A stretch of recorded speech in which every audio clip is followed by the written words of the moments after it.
Bags, hope you guys are doing well. We're back here again with another episode of the Detox Podcast, episode 334 to be exact. And if you're new here and enjoy music, podcasts, comedy, or hooping videos, do consider subscribing. We've got a whole bunch of that stuff going on around here. When you do subscribe, leave a like or hang out with us in the live chat like you're going to do today. Helps us share conversations and laughs like this with more people. So do consider doing that. Helps us share the channel and laughs like this with more people. So appreciate that. Now, before I introduce you guys to my guest this week, I got to talk to you guys a little bit about vacations. It's that time of the year. It's starting to cool off a little bit in the Midwest, and there's no better place to enjoy a little cozy getaway than with today's video sponsor, Alpine House 2. Alpine House 2 is a classic Swiss chalet duplex A-frame log cabin located directly across the street from the ski resort in Iron River, Michigan. Surrounded by forests, lakes, rivers, more specifically Iron River, makes Alpine House 2 the destination for fishing, hunting, hiking, and as we get into these colder months, snowmobiling, skiing, etc. They've been pretty regularly booked up over on Vrbo and Airbnb, but if you check them out over on their Instagram, that's at Alpine House 2 on Instagram, and you tell them that Darren, Rita, or Detox sent you, they will set you guys up with the vacation. And like I said, they've got a ton of fun stuff. They are always adding new stuff. They just added some new finishes, more arcade games in the basement space, and just creating a well-rounded vibe that you and your loved ones or you and your friends will enjoy. Aside from that, you can reach them at ALPINEHAUS number 2 on Instagram. And like I said, reach out, tell them that Darren, Rita, Detox sent you. You can stay up to date with renovations, bookings, and more. One last time, that's at Alpine House 2 on Instagram. Shout out to them for sponsoring another episode of the show. And I mentioned this is the 334th episode of the show. I've been doing this for a while. Had I had our other video sponsor in my back pocket earlier, I would not have made as many mistakes as I did back then. We got to talk about Impulse Cameras. All right, Impulse Camera, located in Oak Creek, Wisconsin's Drexel Square, has everything you could possibly need for your creative projects, whether it's cameras, lights, microphones, gimbals, or even just a place to record your own content. They have all of it. They don't just have great gear, though. They also have an extremely hardworking and talented staff that will help you get the best gear for your needs at prices that actually fit your budget. Not to mention that they also offer monthly memberships to help you get extra discounts on gear, as well as access to an exclusive Discord. And on top of which, they also have a super dope rental program where you can get your hands on gear before you decide to buy. You can also just use it for different shoots and stuff like that. So check out at impulse.mke on Instagram or impulsecameras.com to see everything that they've got going on. And they're not paying me to say this last part, but I do want to get this out there. They recently just had some really, really scummy people try to scam them through their rental program. For people, creators in the area, they know how much Impulse really does put on for like local creators in the greater Milwaukee area. Super sad and whack, and I don't want to spread any more negativity. We've already posted about it, shared some stuff, trying to help them locate the guys. The police are on it now at this point, but if you can support them in any way, please do check them out. And that's aside from them sponsoring the show, because they're good guys. Shane and his brother have been on the podcast. We enjoy those guys a bunch. So check out at impulse.mke or their website link down below. And shout out to them for sponsoring another episode, as always. Now, with all the church announcements out of the way, I'm excited to be kicking it with my guest this week. We have to give a wet Detox welcome to Antonio Alcazar from Warp Storm Games. Yeah. What's happening, Doc? Thanks. I'm sorry I can't pronounce the last name. We No, were talking about you it a did little it bit right. after. Yeah, that's all right. That was the white version. No, Yeah. I was happy. I'm like, damn, you nailed it. Yeah, we're out here. Well, I appreciate you being here, man. This is kind of we made this cool. happen over the weekend, and I'm excited to be talking games. You've got the spot in Greenfield. Yeah. But prior to that, you've been working games, had experience with games for a long time. You personally, growing up, is there a favorite board game of yours that you played as a kid? So I think, okay, there's two, right? All right. And both of them are bad. They're bad games. That's fine. Well, that's not true. Okay, so Uno. You ever played Uno? Yeah, I love Uno. Okay, so Uno, I like Uno a lot. Like that's a game that we played at home a lot. The thing that makes me laugh though when I think about Uno and Monopoly, those are the two games that growing up I played. Sure. I would say I have board games that I like a lot more now, and really I don't play a lot of board games because there's just like I spend too much time playing the other games. So tabletop role playing games, Magic games, or Magic like card games and stuff.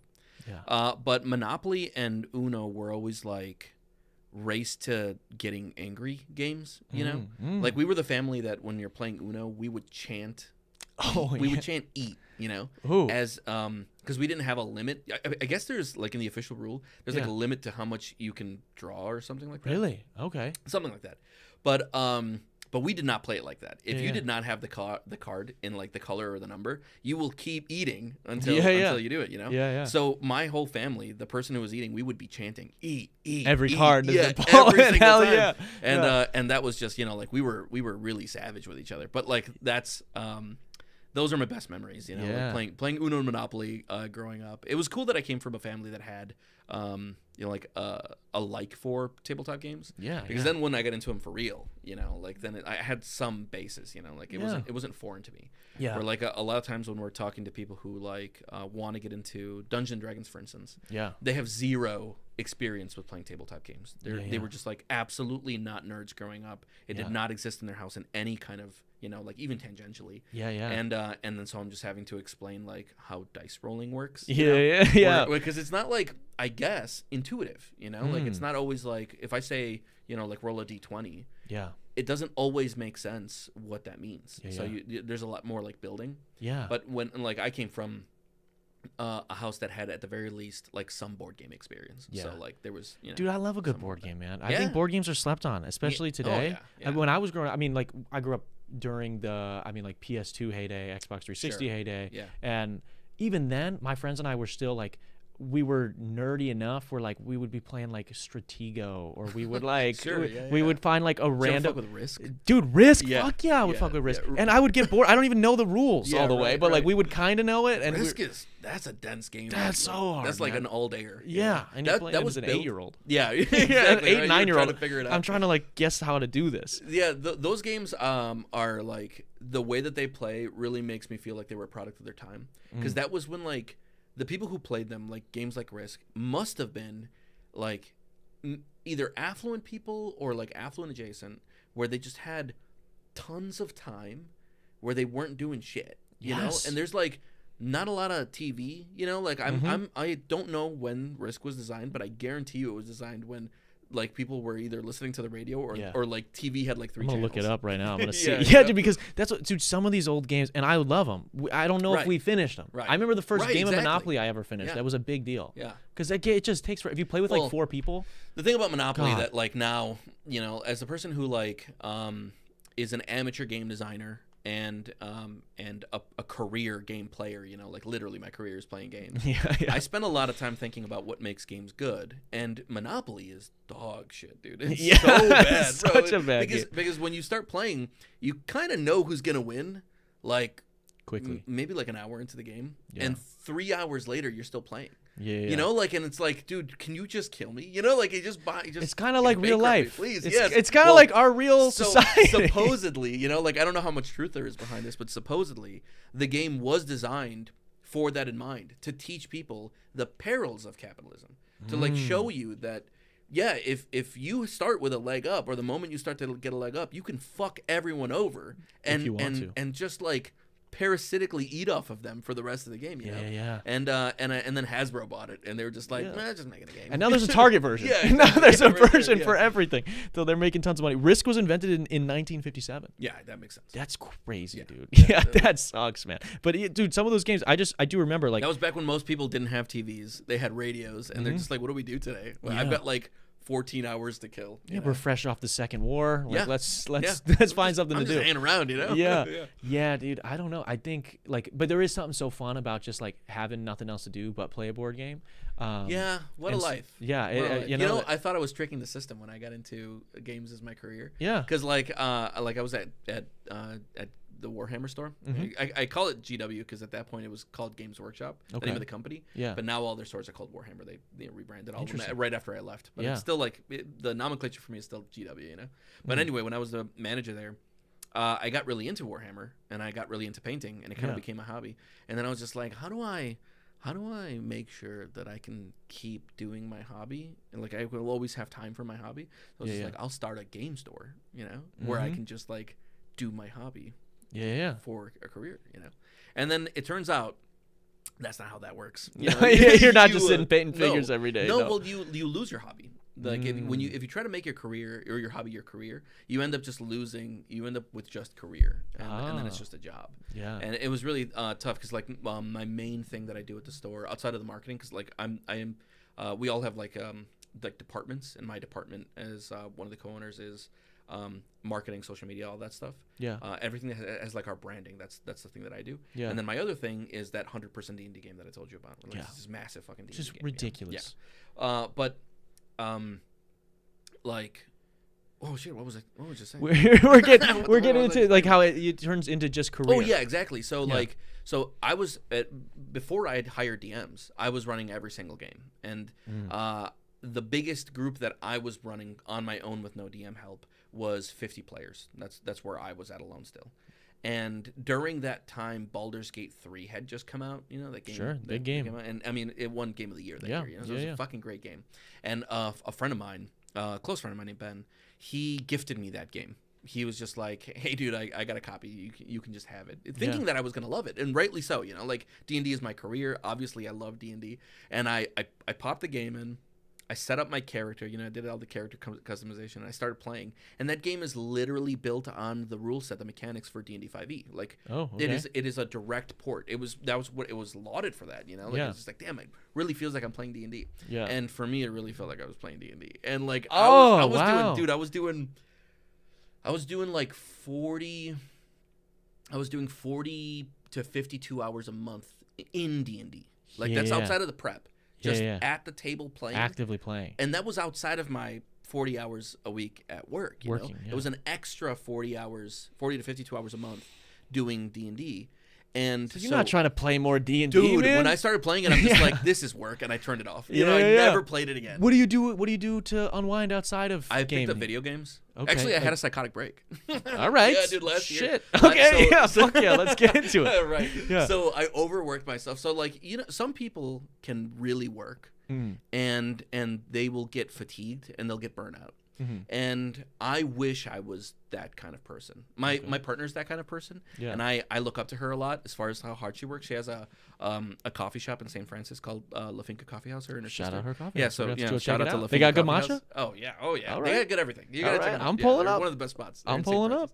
But I've watched her and her sister like work themselves to the bone, and they get burnout. Like I've watched them, really get exhausted from all the work they do, but they keep going. And so when I started my store, I was just like, me too, like I was not about to rest on my laurels when I saw them working so hard. So I was just like, no, I'm going to, burn the candle at both ends, whatever, fuck it. We're succeeding, right? Yeah. And it turns out not every brain can handle exhaustion like that. Sure. And so at some point, started feeling really weird, and so like my brain, it turns out, so I started going to therapy after this, because when you have a psychotic break, we're like this, big advocates of people going to therapy. You got men it. especially, right? I know it's a thing. I feel like now post event that I feel like every person who can be in therapy should be in therapy, even if you think you're fine. Yeah, just go in therapy. I say this all the time. You will never leave being worse. Right? Yeah. You will never. You're never. Even if you're like, I don't really know, I'm on the fence. Just go. Yeah. Just give it a shot. Just do it. If you're like, I don't really like it, fine. Right. But nobody. You're not worse off for it. You're not going to go to therapy and then have a mental illness. Yeah. Like, you know what I mean? Like I had it going in. Yeah. If it comes out that I had it. No. So a thing that I learned was that I have very likely what is a generalized anxiety disorder. Like I just am prone to anxiety. Yeah. And I had anxiety episodes in my life. Like I had panic attacks. When I was younger and stuff, and dealt with that pretty seriously for a little while. But I had not felt it in a little while, so I thought it was fine. And then I was just like burning the candle at both ends, working nonstop. I was doing nutso hours at work. Yeah. And a lot of responsibility too. Like I was. Of course, you're a co-owner. Yeah. Right. New store owner. Not getting paid a lot. I've got a second job, like I was working at Toast, shout out Toast. Yeah. As a bartender on the weekends. Really? And, for sure. And so like that was a morning job. I would leave there to go DM games, and then like the Monday through Friday would start, and I would just be at the store. Yeah. And so it was really, really a lot.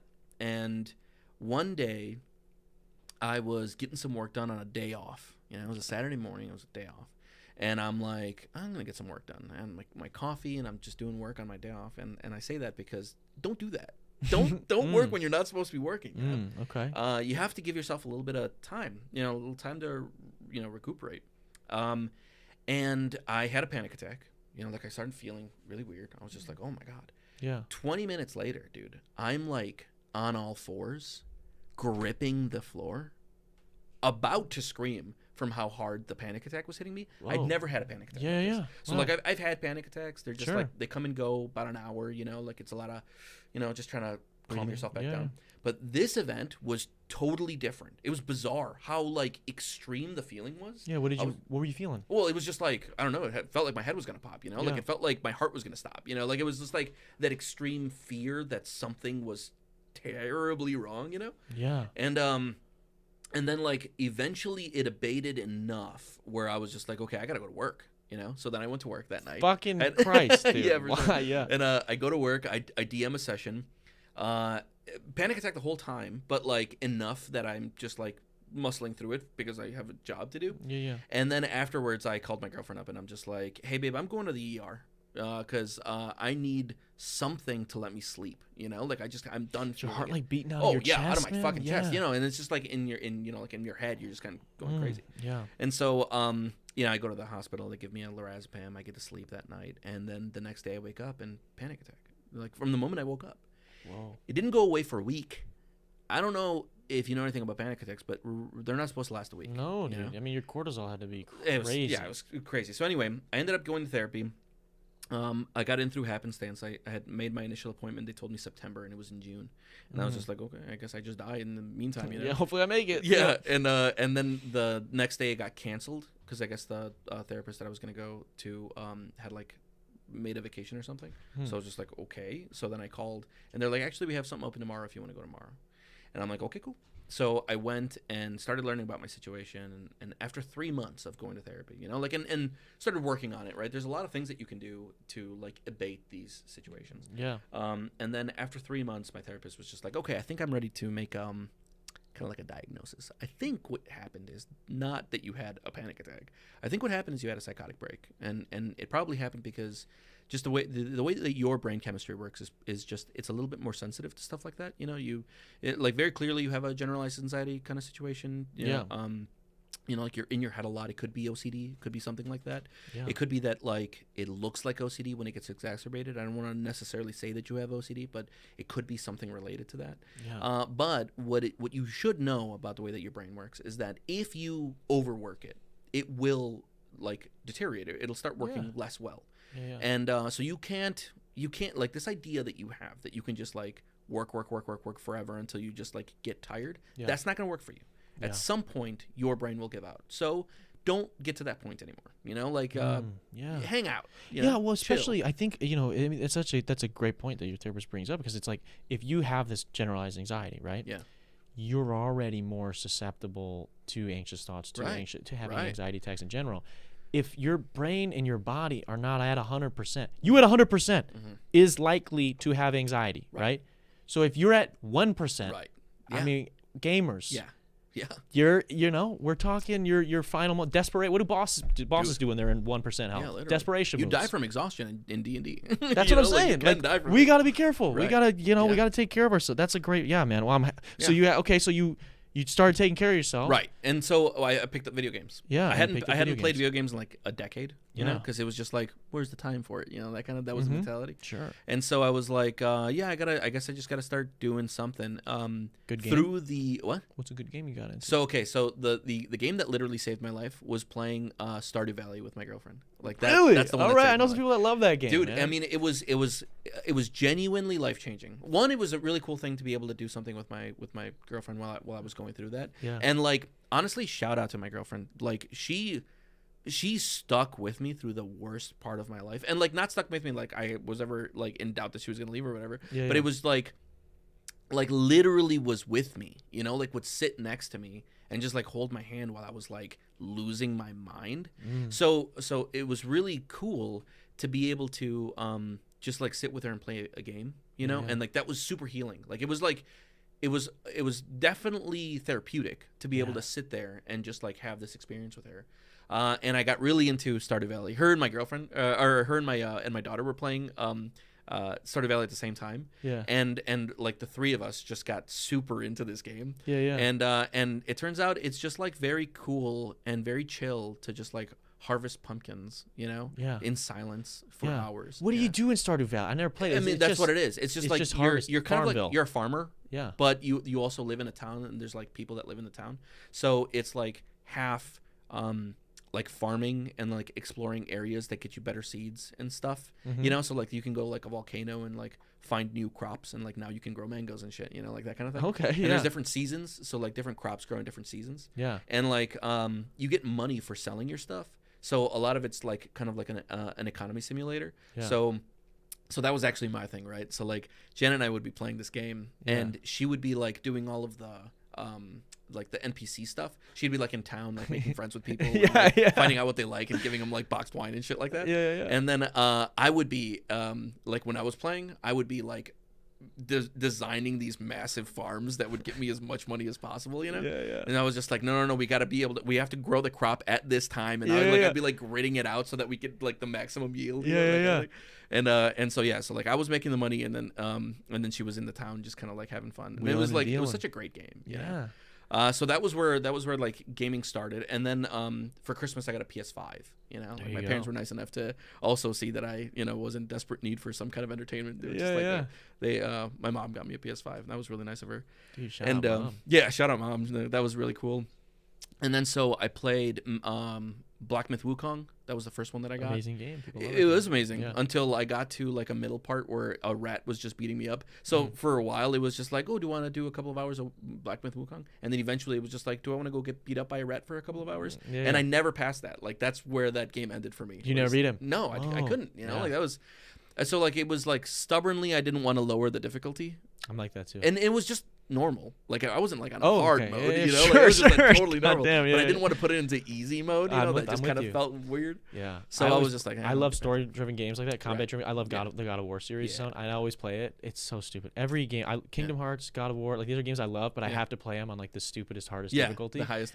No thanks. First playthrough, and so like there will be a point in the middle of every one of those games where you're just like, I can't do it, and it'll be like, do you want us to play easy mode? It'll give you the pop-up. I don't. No, I'm not playing easy mode. I picked this mode for a reason. I'm gonna torture myself playing this video game for the next 3 weeks until I pass this character. You know, so I had the experience of doing that with one game in my life, and that was with Hollow Knight. You know Hollow Knight? What's Hollow Knight? Hollow Knight is a Metroidvania game. Okay, sure. So like it's you're like this little bug guy with like a big like helmet. Yeah. Is that the one arm shooter? No. That's Samus. That's Metroid. Gotcha. So like no, in this one you've got like a little sword. You look like a little bug, with like a bone head, and super cute guy. If you saw him, you'd be like, oh, I know, I recognize the character. Sure. Yeah. So I played that game, and that one is compared a lot to the Souls games, where they're just like absolutely brutal. Just really hard. And I played that game to a degree where I was just like, I feel like I am that character, you know, like I felt like I was the Hollow Knight from how like well I could control it. Yeah. But there's one level called the Crimson King. You fight this thing twice, and on the second playthrough, on the second time that you fight it, it's like nightmare mode. And the first time I played against him, I thought it was a cutscene. You know, like how like in the original like Mega Man X, there's the first boss fight.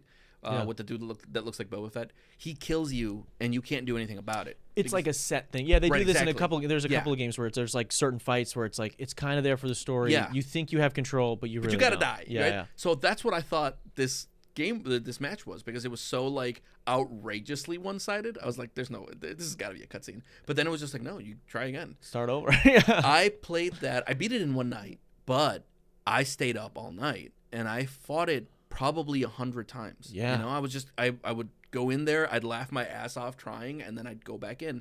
Yeah. When I beat it, I always say this and people were just like, damn, but like it doesn't mean as much as what you think it means. I beat it without it touching me once I beat it. When you did beat it, because you'd learned it. Because that's the only way to beat it. Yeah. You're not beating this thing if it can touch you. If it can touch you, you aren't there yet, you know? You have to get to the point where you can evade every single one of its attacks. If you don't know its strategy that well, you're not beating it. God, it's so satisfying though, dude. Yes. Any game that's a single player game where it's like you're fighting a boss and you have that you've been stuck on him for a while, and you finally figure it out, you're like, oh, I know he's gonna do this. I know he's gonna do this. Right. Here's the desperation. Right. Dodge, block, defend, parry, boom.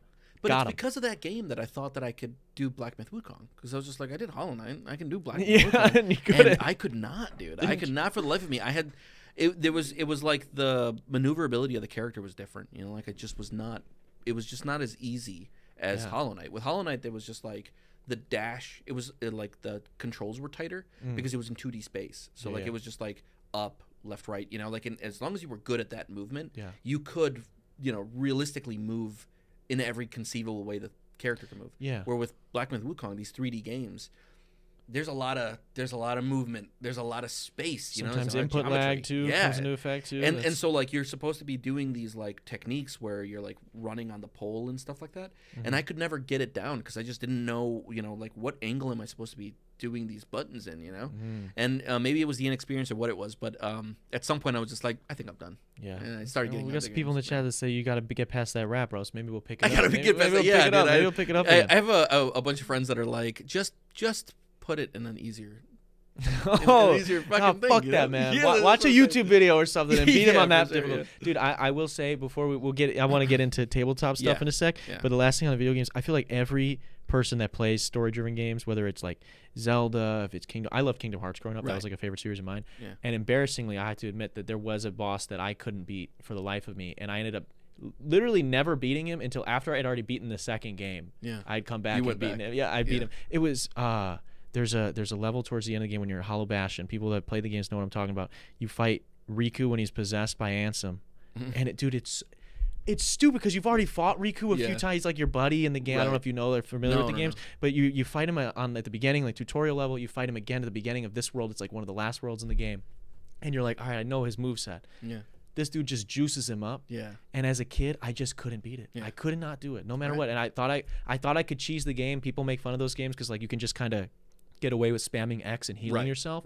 And there was a summon Tinkerbell. I would have her go and heal me the whole time. Still couldn't beat him. Still nothing. Couldn't beat him. I literally, it was not until I beat Kingdom Hearts 2 that I went back and was like, I have to finish this. I have to figure this out. Is Kingdom Hearts like a classic RPG? Like, can you just grind and then come back stronger? Yeah, I mean, that's, like with RPGs, that was the thing that I didn't realize when I was a kid. That like if you're just getting absolutely, destroyed by one enemy, just give it a break. Go kill some other enemies for a little while. Come back and you'll just be stronger. You'll just be stronger. The numbers will be bigger. So and that's what, like, now as a kid, I love playing those games, and now I do really enjoy the combat systems in games like that. So like now, you have the option to do like level 1 runs and like limited equipment and stuff like that, where you get to really like tap into the different like play styles and like the summons and all these other things that they have, and you start to appreciate like the boss design. Because as a kid, when I figured out that I could do that, and I was like, oh, I'm just gonna go get juiced up, grind, and I'm gonna come smoke this guy. Yeah, the newer game that I played, Claire Obscure Expedition 33. Okay, that one's I don't know if did that win Game of the Year. I don't know if that happened yet, but that's a contender for sure. That game came out. That was actually the reason I wanted a PS5 to begin with, because it looked so beautiful. It's like this indie new company, French, just beautiful game. If you ever look into it, it's an RPG. Too big, too much stuff happening. I started playing it and I'm just like, I'm new to video games, I'm just getting back into it. There's too much shit happening here, too much stuff to keep track of. I was like, I need something simpler. Right now I'm playing Final Fantasy Tactics, the re-release. All right, and that's more my speed. Like there's a lot going on, but it's like, I get it. You should play the God of War games, man. The new ones are great. They look fun. The new ones are great. They're a lot of fun. And I gotta you don't have to play it on the crazy difficulty either. No. I won't. I know you. I'm just gonna start on the easy stuff. Well, okay. So as somebody, we'll talk tabletop games. Then you mentioned earlier that you guys at your store, you host 100-person D&D. Right. So before we get into that, because we're gonna talk on that specifically. 100-person D&D game. People that don't know, because myself included, I have friends that are big into D&D. I'm from like the Lake Geneva area. I know like that is kind of where it comes from. Literally, Where, like, what is D&D? Right. Give us like, what is D&D? How do I play it? Right. And then we'll get into some more stuff. I'm sure I'll have a million questions. So D&D is it's super interesting what D&D is, because it's just people playing pretend. Like that's all it is. You know? And like you don't need. There's this like version. There's this format, I guess you can call it, but there's just like a style of playing D&D called Theater of the Mind, where you don't need anything. You don't need maps. You don't need minis. You don't need anything. You're just sitting around a table with your dice and telling each other stories, and that's D&D. Like it's entirely in your mind. You know, that's how I started playing D&D, Theater of the Mind, and then as like the production grew, because like I turned it into a show. So like you don't get 100 players that pay to play. By doing Theater of the Mind, it needs to be more of like a scaled up show. But at its essence, it's just people telling a story together. It's a cooperative narrative. So what if we were gonna play D&D, yeah, right? Like if we were gonna do, I don't know, it's like a campaign you do, right? Yeah. Like you're like, all right, we're gonna start. This is the scenario. You're my dungeon master. You're so gonna like, go lay out. Give me like a simple so this is what it is. we can play D&D right now, and like a lot of people who are aware of D&D know that Deborah and Wall just did this with the Punisher. With the Punisher. But that's essentially what it is. Like you like as a DM, you say a scenario. So like you're a character. Like you're a warrior, an adventurer that's just out. Yeah. And the DM, the person who's like in control of letting you know what the narrative is, what you're seeing, because there's one person that does all of that. It's the narration almost, and kind of like the arbiter of the rules. And then the player is the person that's having that experience. And so generally speaking, it's like 4 to 6, maybe 7 players, sometimes more. But the DMs, I'm always like, 6 is my max, and realistically I want 5 to be my max. 6 I'll make an exception for, but I think the real sweet spot is like 4 to 5 players at a table, and the players are the ones that are having the experience in the world. The DM is the one that's responsible, 1, for them having fun, but 2, letting them know what they're seeing, what they're interacting with, the strength of the monsters. They're kind of like everything else, right? Okay. So then, like, if you were playing the game, I would say, okay, so you go up to the tavern, and because you're looking for somebody. And when you open the door, you see that the tavern is like full of people. Like there's some people in the corner. They look a little shady, and then there's a bunch of people that look like they're having fun, and there's this one bartender just kind of like struggling. And then I would be like, what do you want to do? And then from there you could just be like, well, like I want to go see what the people up are doing up at the in the corner, the shady. Go talk to the shady people. Yeah, and it's like, okay, well, when you start getting close to them, they all kind of shoot you a look like they are not a welcoming group of people, Yeah. And then from there you can decide, okay, well, like I'll go press the subject, and then I would be like, okay, roll a charisma check, and then so you'd have like the stat block of like the things that your character is good at or bad at, and then like in your charisma, like in your persuasion or whatever. My Riz. Yeah, exactly. Your Riz. Yeah, you could have like a +3 to your Riz. Okay. So then I would be like, okay, roll, like to see if they're vibing, with you. Yeah. And then you would roll the dice. It's a D20, and then it would be that plus your bonus that you have in your charisma, and then if you rolled really high, then the conversation that you'd start to have with that group would represent that like higher charisma. Where if you rolled low, they might immediately, like I would be like, they take out a sword, and then the dude in the front goes, hey, get the fuck out of here.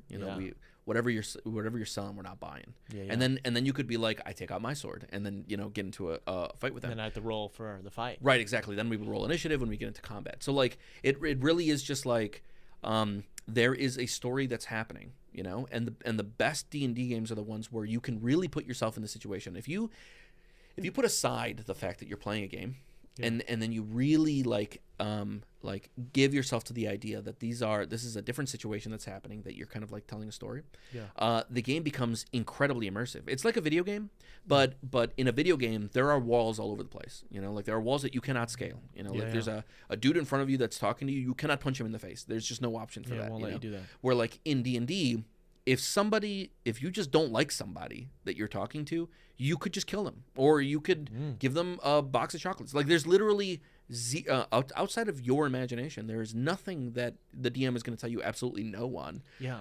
It's just like a matter of like, can you make it happen? Do you have the equipment on you? So in the like if we're like setting up a D&D campaign, what does the beginning of that look like? Like what does like setting that up and getting a game started look like? And then what is like finality of a campaign? Like what is the ending of something look like? Because people always ask, well, how do you win? So there's no winning in D&D. There's achieving objectives. Like you can definitely get to a point where you did what you sought out to do, but then your characters, they might not have died doing that, and then it's like, okay, well now what do we do? And there's never it's like winning life. Like you don't win life. You set a goal for yourself, and you try to get to that goal. But once you've achieved that goal, especially for people who like achieving goals, there's just another goal next. Like, and that's kind of what D&D plays like, except for it's in a much more fantasy setting. So like right now, the campaign that I'm running, I've been running for over 3 years, and I'm running it for 1.5 years more before it's done. That'll be the conclusion of the story the game that 100 players are playing in right now. Yeah. That story will conclude at the end of season 7. So that's a year and a half from now. Wow. Give or take. And then we're going to do a 20-year time jump, and then everybody's rolling new characters. So in that sense, it will finish because the story that I'm telling ends there. Yeah. And even though I'm sure a lot of those characters or players would like to continue their character story, I think it will be really beneficial is because like everybody's in like disparate levels right now and stuff like that because they've all started playing at different times. There are some players that have been playing since before it even went public, and there are some players that just started playing this season. So some players at like level 2, other players at level 12, and it's just like this big kind of mess. Yeah, I think it's gonna be really fun when everybody starts again at level 2. We start over again. And will the history of what happened there, that'll matter 100%. 20 years That's one of the coolest things that are like right now I'm telling the story where the characters are so a part of it, so ingrained into the big like the big events that are happening, the huge kind of like narrative decisions that are being made specifically by these 100 players that are playing. And so after the 20-year time jump, they're going to see the direct effects of all of the things that they did, you know. And it'll feel like one of the cool things about D&D that you get is a real sense of legacy because it depends on how good your DM is, but if you've got a really good DM, then you will see the effects of all of the things that you've done, you know. Like you can buy out an economy or you can start a kingdom, and then that's just part of the lore now. That's part of the world. And for players who have this like deep appreciation and love for storytelling in games, you know, like you were just saying you like those first player games where they're very story driven, right? That's what D&D is, the most story driven game, because it's essentially just telling a story. Like that's the whole point of it. And you're way more directly involved in telling the story because not only are you the main character, but you're the main character without rails, you know, like you're Kratos, but you can do whatever. There's no invisible wall, right? Yeah, I can go to this woods if I want to. You could go farm. I could start farming, and then that's your game every time. You know, like you're Kratos, but you gave the life up. Yeah. You know, like you're just chopping farming. trees. Yeah, exactly. And nobody, you know, like apart from the things that you guys want as a group. So I play with a bunch of different people, right? Yeah. There are some groups that are not combat focused. There are some groups that just want to do like the fun exploration, you know, like they just get into like the fun stuff. There are other groups that do heavy politicking. They also don't like fighting. I've got some groups that exclusively want to fight, you know. Everybody's want to throw hands. Yeah. There's a group that we called the Homesteaders because they were just going from town to town, like setting up, you know, like a place to live, and they were just like meeting with the community, helping them around, and then they would go to the next place and like set up another, you know, place to live. And like I think that's the big draw, that nobody tells you how to play it. You just have this big open canvas, and again, this is heavily dependent on the DM that you have, because the DM, it's really difficult. It's a really difficult position. There's usually I would say there's one DM for every 20 players.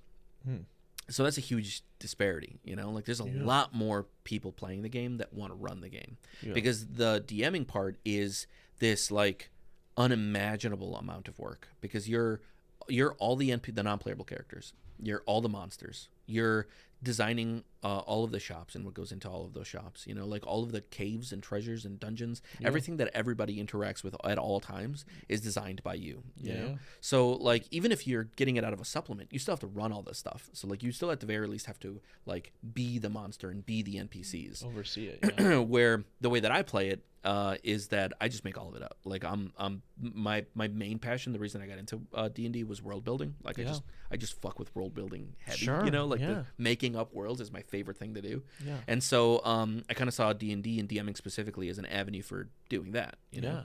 So I have like this the style that I play is like as open world as possible. So like I made a planet and I you know, like I commissioned this beautiful map where it like looks, you know, real essentially, or at the very least as real as it can.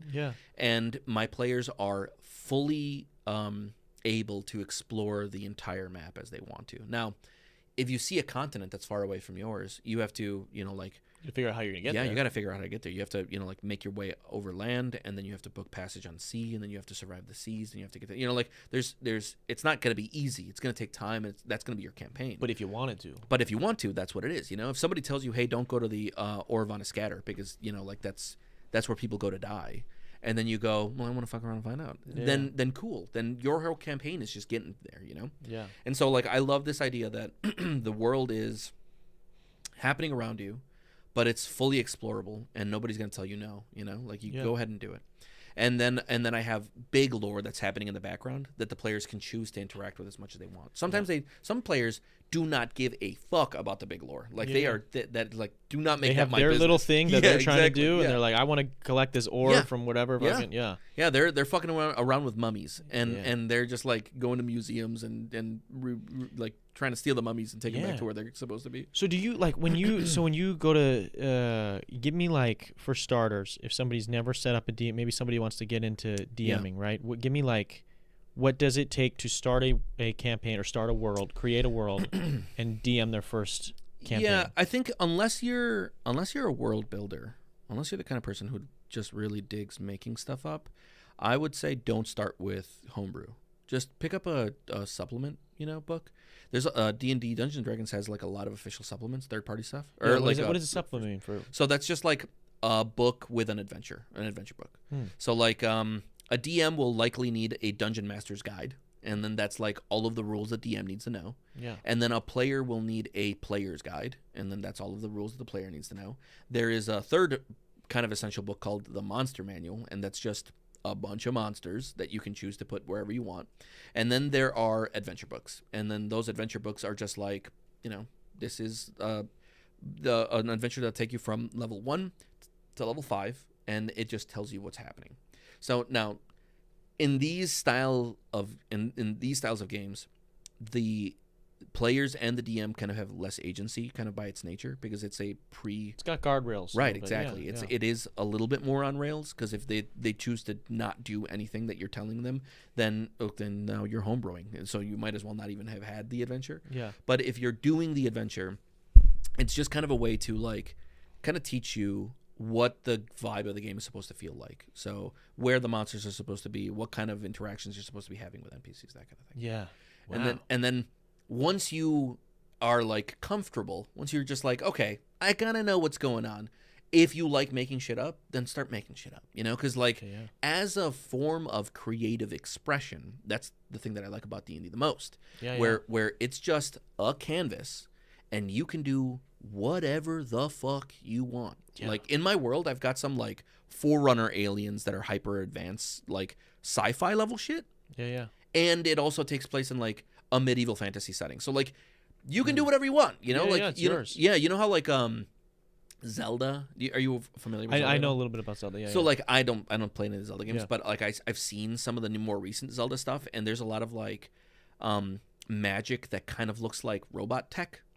You can do that. Like you can. There's nothing. It's like you ever heard of Ark Survival? Yes, right. Dude, yeah, it's like that. Yeah. So like there is no set thing that you have to do. You can have an alien invasion in the middle of your fantasy happen, and no, that's just. I mean, as a creative writing exercise, and the fact that it's almost like you're collaboratively, like the DM does most of the heavy lifting and getting the world started, right? But then it's like collaboratively because of the choices players are making. You're basically like writing, right?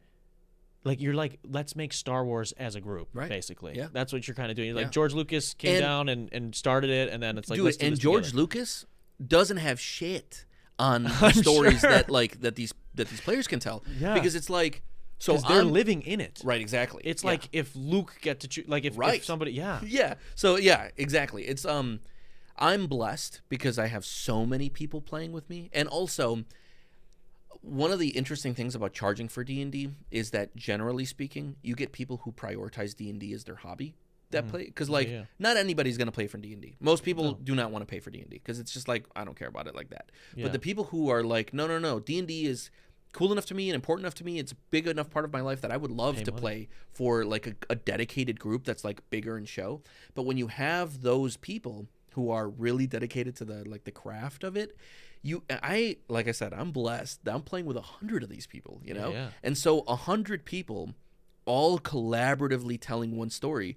The story is the coolest fucking thing you could possibly imagine. It's gotta be. I mean, they're like writing and acting in this world. In the world. And I made up the world and I'm coming up with the background stuff. Yeah. But like everything that is happening in real time is directly because of something that somebody's doing. Choices, yeah. Like I had a crossover game at the beginning of last season where there's like the twin gods of death. And one of them died, and I did not see that happening, but, they just did some wacky shit and then he'd end up dying. And the rest of the season, that was kind of the overarching thing. Like Lithra, the goddess of death, was trying to bring her back her twin brother. That was the narrative of that whole season. And so now all the characters have to deal with the repercussions of that. And it was because of a thing that a player did that I absolutely did not plan. That just happened. And as a DM, I was like, oh, that's such a cool narrative for the campaign to be about. And so that's where we went with it. And the very last episode or the very last session, they was the resurrection ritual, because it was finally happening. And she was not able to bring him back. They were able to stop it in time. And at the end, one of the characters, the character that had initially killed the brother, just kind of walks into the arena where it had happened, and she collects the bones again and just puts it back into her satchel. And that was dude, TV isn't written that good. The fact that it came back full circle and it was entirely based on what the players were doing, and I was just kind of watching it happening and really making sure that it was concise and that it was working the way that it was supposed to work, and giving the players a cool story to see that through. But it was them, it was the 100 players that were playing the game that were really driving the narrative. I'm just building the world, that's my hobby is to build the world, and they get to are telling the story with the world that I'm building, and honestly it's the highlight of my life. I think I don't know. I would be, if I died and this was the coolest thing that I did in my life, I would look back and go, you did some cool shit, while you were alive. I mean, dude, is that a record or something? Yes, 100 people? So as far as I'm aware, and I have looked extensively because I don't especially at first I was very cautious about saying it, but now I'm very confident that it is the largest in-person game in the world. Now, there have been there have been bigger one-session games, bigger events where they have 1,000 people playing D&D all at the same time in one room. But those are very gimmicky, and it's just it is technically one game, but it's just an event. It's a 3-hour, 4-hour thing, Yeah. I have been running this MMO style game for 3 years now, and it's not a event. It is the largest campaign on the planet, and there are some other big games online, it's a lot easier to do it online where people can just jump in and jump out because they're at home and stuff. So I'm sure that it's not the biggest game that's being played, but it is the biggest in-person game. Wow, there are no in-person games that reach this level. 100 players is a ton. Yeah, it's got to be a lot of work on your part too, but fulfilling, I imagine. That's crazy, dude. I had a psychotic break about it. So it sounds like so we do care about it. We do care about it. What so when we play D&D, right? I know you said that there's a how did you describe the version that's just people talking stories? That's theater of the mind. Theater of the mind. Yeah. When we want to get into the more production stuff, what do I do? What you're doing. Yeah. Does that mean so we've got a board of some sort? So actually I had a table custom built for me. Actually, shout out to Nate Zimmerman and his dad. They really killed it designing this table for me. Zim, by the way, Zim Knives. If you guys want custom knives, he's an amazing blacksmith. Does amazing knives. Okay. But he and his dad built a table for me, and it had the TV in the center. It's powered on all sides. It's this really gorgeous thing. Yeah. And I use that to switch between boards. So if I need you to see what the town looks like, I can switch it. And then the battle arena, I can switch it to that. And then if I want you to see what a character looks like, it's a TV. Yeah, the TV it's connected to my computer, so I'm just flipping through. And then I have smart lights that ring around the table, so that if it's night, there'll be a deep purple, And if it's like Yeah. campfire glow, or like if you're in a cave, I can change it to like, you know, rotating like fire glow. And I'm actually maybe about March, I'm going to be switching out the lights to just have like projectors so that the whole room fills up with color. Wow. Because like as this game is growing, so is the budget for what I'm able to do in the room. So I'm going to be making some upgrades. But I also have a speaker in there. And then the speaker is doing the like ambient sounds. So if you're in a forest, it sounds like a forest. Yeah. If you're on the ocean, it sounds like the open ocean. Yeah, but it's like you're creating the volume that Disney's shooting with. Yeah, literally. Well, that's the idea. Yeah, You know, I looked into the screen, you know, because that's what I really want. Mm-hmm. That's $100,000 screen. Yeah, yeah. I don't have that. No, dude, you know what I've seen? I follow... If any investors out there want to invest $100,000, dude, that would be sick as hell. Yeah. I've seen like these guys on I think it's Film Riot on YouTube. They'll do like budget filmmaking stuff. Yeah. And they figured out a way where they were like digitally, it wouldn't work for this, but they were able to kind of create the same effect with the volume with doing like these, you know, these 4K projectors. Yeah. But you can get like the real close to wall ones now. Yeah. And you'll be able to shoot stuff up, and then they were able to like hook it to their camera, 3D render a space in Blender, and then project it there so that when they moved their camera, it worked with the actor as basically the backdrop moved, like the volume. Yeah, unfortunately, we don't have that. We don't have the time for that right now. And also, like, I feel like you do what you know how to do. Yes. You know, like you gotta. Hopefully, if you decide to do something as crazy as start a business, it's because you are confident that you know how to do that well enough, you know? But what I don't want to do is try to learn how to do anything complicated like that when I'm already in it. Because that just means coming out with a bad product. And, like, I'm charging people money for this. You know, like if they came in and they're just like, this looks janky as hell. Dude. I'm going to try something today, guys. Yeah, no, it doesn't really work like that. No, now, if I can, I'll hire a professional, you know? I'm actually working with my friend Nick. Shout out Nick. A lot of shout outs. A lot of shout outs today. Yeah, but I'm working with my friend Nick, who is a lighting expert, and he's the one that's like helping me like retrofit or like fit the store to have like lighting situations that are just a little bit more pro to what we have currently. But you know, we're only 3 years in, so you know, like we're just starting off. But now it needs to reflect. Like when I say I run the biggest store or biggest game in the world, I want the room to look like it's the biggest, you know, like where it really hosts it. Where right now it still kind of feels like, damn, you know, you really did everything out of this. It's just like, yeah, well, because we did it with nothing, you know. Like when we opened up the store, we did it with like personal family loans and maxed out credit cards, you know. Like we did not have like a big loan from a bank or anything like that. Yeah. Now we get loans from banks a little bit easier, but when we started, we did it with just like tenacity, you know. Just grinding, and that's what the room looks like. It looks like it was done out of tenacity. Sure, you know? We want to level it up, and you will, man. Yeah, that's so too. Like we're gonna get into some other games too, and I know you guys like host some tournaments. You guys host some games as well. What like, if people are thinking tabletop games, what are like the biggest games? What does that mean? I would say so. Like tabletop games has like 4 arenas. Okay. We do 3 of them. We don't do board games. Yeah. There are too many board game stores in the area. I didn't want to compete with like 1,000 board game stores. You know, it just didn't make any sense. Yeah.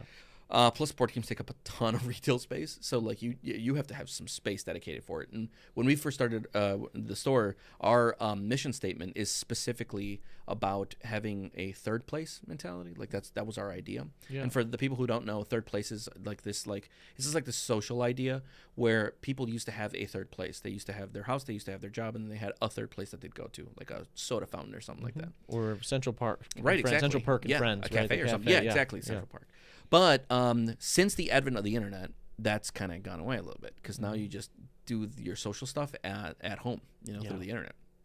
And so we've seen this erosion of third places. But an erosion of third places, I think, has a lot to do with the erosion of community, the loneliness epidemic that's happening, where a lot of people just have a harder time connecting with other human beings. Yeah. When they do, like, there's a lot of like younger generations that, and I interact with a lot of these people who were like, you get a sense where it's just like, man, you really have a lot less social experience, you know, like you just have talked to less people, dude. You can see it, you know? Yeah, you can feel it. Yeah. And so our big thing was like we were really trying to build a place where we were fighting against that, you know, like we wanted to make a third place. We want you to come in here and be exactly. We want to hang out, you know. Yeah. We want a community space where people can hang out. So when we did that, we prioritized a tremendous. We have a 5,600 square foot store. A lot of that square footage is just hangout space, and that any person in my industry will tell you is the way that you lose a store, because that's like, you need to be able to, like, you're maximizing the amount of money that you generate per square foot. Every square foot of your store has to generate you some kind of like money, and when it doesn't, you have to really like come to terms with why you're deciding that. And most of our store is not generating not directly generating us revenue. We don't have inventory there. And a lot of like, I had a buddy who's, like, I wouldn't say that he's a friend of mine, but like, I know the guy. I'm amicable with him, and he owns a store up north, and he came down for Adepticon, which is a big tabletop minis convention that happens in Milwaukee. And he walked into the store, and we were talking. He's just like, "How are you making this work?" And I'm just like, He's just like, "Dude, this doesn't look like it would work." Like nobody would see this store and go, yeah, they're probably doing fine. And we're actually doing really well. Like, we're growing at a really good rate year over year. Like, we had a great year this year, thank God. And it was much better than last year. And even last year was way better than the year before. So like, we are seeing good, consistent growth. We haven't got anywhere near, I assume, any kind of like end for that. And we're doing it with very, very limited retail space. And it's because we really prioritize the hanging out of it all, right? So with board games, we just didn't have the space to carry all of the board games that you need to be a viable board game store. Like, if you're going to be a board game store, you need to have all of the options. All the board games, and those boxes are fucking big. Like, they are not small. You can't have one of each one. No. Have multiple. Yeah, exactly. If it's selling, like, you don't know when. It could be a week or two before you get the next set. And with board games, they're very finicky. Like, a board game comes out, everybody wants it. If you don't have enough copies, they'll go buy it somewhere else. 2 weeks later, you get your copies. They already got it. Now you're just sitting on dead product, and dead product is really dangerous for stores. Like, if your product is not moving, if it doesn't have 4 turns a year, that product is not healthy, and it's just lost money. When I go into a store, and I see a ton of product all over the store, I see money that's sitting there. I see an investment that hasn't made a return on the investment yet. Like, a lot of people, when they go into a store, they're like, "Oh, this is so cool. You have so many options." But if those options aren't moving, that is a bad investment. That's money that didn't move. And that's where money goes to die. So you need inventory that moves, and board games were just not that for us. So we stopped doing it pretty early on. The three like other categories that we really leaned into were miniature wargaming. So those are games like Warhammer. That's the big one. But then other games like Marvel Crisis Protocol, Star Wars Legion. Those are like the games that you play with miniatures. Then there's tabletop role-playing games. That's like your D&D. And there's other big games in the space. Pathfinder would be the other like larger one, but there's a lot of like newer games, especially like Daggerheart's a really good new one, and then a lot of big companies that make them like Modiphius or How are those different than D&D? Are they just D&D with a skin on it? No. So like, if it's D&D with a skin on it, D&D has this thing called the open source license, the OSL, I think that's what it is, or the OGL, the open gaming license, something like that, where they allow third-party creators to use their system to make whatever they want. So if it's going to be D&D with a skin, it'll always just say 5e compatible on the book, and it's just like whatever you want it to be. There's this like cool new book called Obojima, and it's like very Studio Ghibli inspired. Okay. So like it's very cozy, very cool looking. But it just runs off of D&D 5e. It's a supplement for D&D 5e. So, but there are other games that are entirely different. Pathfinder is like D&D 3, like the 3rd edition, and then they kind of like grew off of that. So it was kind of like split off during that time. What makes it different? So D&D 3rd edition just had more options. It was very rules bloated, very options bloated. And then so they started simplifying it with 4th edition, which was an absolute train wreck. It would have been a great game if they didn't call it D&D, but like that game felt a lot more like a video game. And then D&D 5e was kind of like back to 3rd edition, but way more simplified, a lot more just like rule of cool theory, like theater of the mind. You just kind of decide your own narrative. Where like 3rd edition was a lot more like hard options. But like hard options, like you had your stats for everything. Like there was a lot of choices, but these are the choices. Right. You're not getting. But there were so many choices, and so when they made the switch into 4th edition, a lot of people were just like, "Nah, fuck that." And so they made Pathfinder, and then Pathfinder's now in its 2nd edition. It's a little bit different, but that's why that was the reason for it. They wanted to keep all of those like hard systems because it was just like, no, I want my game with its rules. Where like these days there's kind of like been an evolution of like like a perspective on what D&D is supposed to be. In the like I don't know if anybody's talking about this, but this is kind of like my personal theory as a person that's in the industry. The first wave of DMs and the first wave of D&D players were very rules focused, where it was like entirely a grindy, crunchy rule set, and it makes sense because D&D was built off of old like Napoleonic warfare, like battle simulators, like warfare simulators. Yeah. And then Gary Gygax, the guy who designed it, was just like, wouldn't it be cool if we were playing these war games, but there was also like a main character that you could like evolve through these battles, and then it became like a main character group, and then it kind of like split off, and it was just the characters and not really the army. But it was still a very killy game, and like the DM was almost trying to kill you. Like that was almost kind of like the point. Yeah, kind of like they're the if you're playing a video game, like a story driven game, right? They're basically just the computer, right? They're the engine against you, but the engine wants to kill you, you know. Like that's the difference between like the first wave, second wave, third wave, where like first wave DMs, where it was essentially like there is a narrative, but if you can't get to the narrative, that's not my problem. If you open up a door and you didn't check the door and a bunch of arrows come out of the door and just kill you dead there in that moment, then that's just where you died, dude. Like that was it. It was very famously brutal. And a lot of the because you'll get a lot of like horror stories, like DM horror stories, where people were just like, oh, I tried to play D&D, but my DM was an absolute fucking piece of shit. And like, really? you get a lot of that from the first wave DMs because they really were brutal to the point where it kind of felt like they were out to make sure that you didn't have fun in a way, you know, like they were very adversarial DMs. And then second wave D&D is kind of where I first like learned about the game. Second wave D&D is a lot more. It's still very crunchy. There's still a lot of rules, and the rules are very important. But like you can still die. TPK still happen. You gotta still be careful. But it's a lot more like narrative driven now, instead of just like fighter, magic user, elf, you know, like cleric. You have all sorts of things. Like you can be like a rogue, and you can be like this, or you can be that, and you can be like an ancient astral wizard. All sorts of stuff, you know. So it was much more narrative focused, but also still very rules crunchy. These days, the third wave, and the third wave is, in my opinion, just kind of starting. You know, like we're still off the heels of the second wave. Third wave is just kind of like really taking root. And a lot of the other games that are popping up, like the Modiphius games or like the Cypher system, all of these games are built around this idea that I'm talking about right now, which is that the narrative is the most important thing. The rules are only there to support the narrative. If the rules don't support the narrative, then the rules don't matter. The narrative is the most important thing. Gotcha. If people aren't having fun at your game, then the rules be damned. You know, like that's where like rule of cool comes in. So like a lot of times a DM, you know, like because you have the DM screen, they'll be doing something, and like there'll be like this big character, and the character will take a swing, and like the DM will roll the dice, and it'll be a 20, and a 20 is a critical hit. That means that it's going to do a fuckload of damage, not just regular damage. And the player might be at like half health. And you know that this monster, if it hits with a crit, it's fucking killing the dude. You know, it's over. So a first, you know, like first in even second wave DM might be like, okay, that's what happened. You know, like you're done. A third wave DM might be like, he missed. You know, like you're behind the DM screen.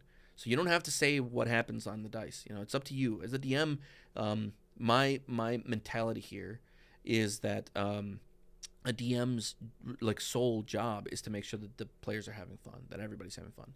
Now, that doesn't mean give the players what they want. Like very rarely do the players know what they're going to have fun with. You know, like you can't give a kid, you know, 3 mountains of candy and expect him to like it just because he asked for it, you know, you don't always know what you want.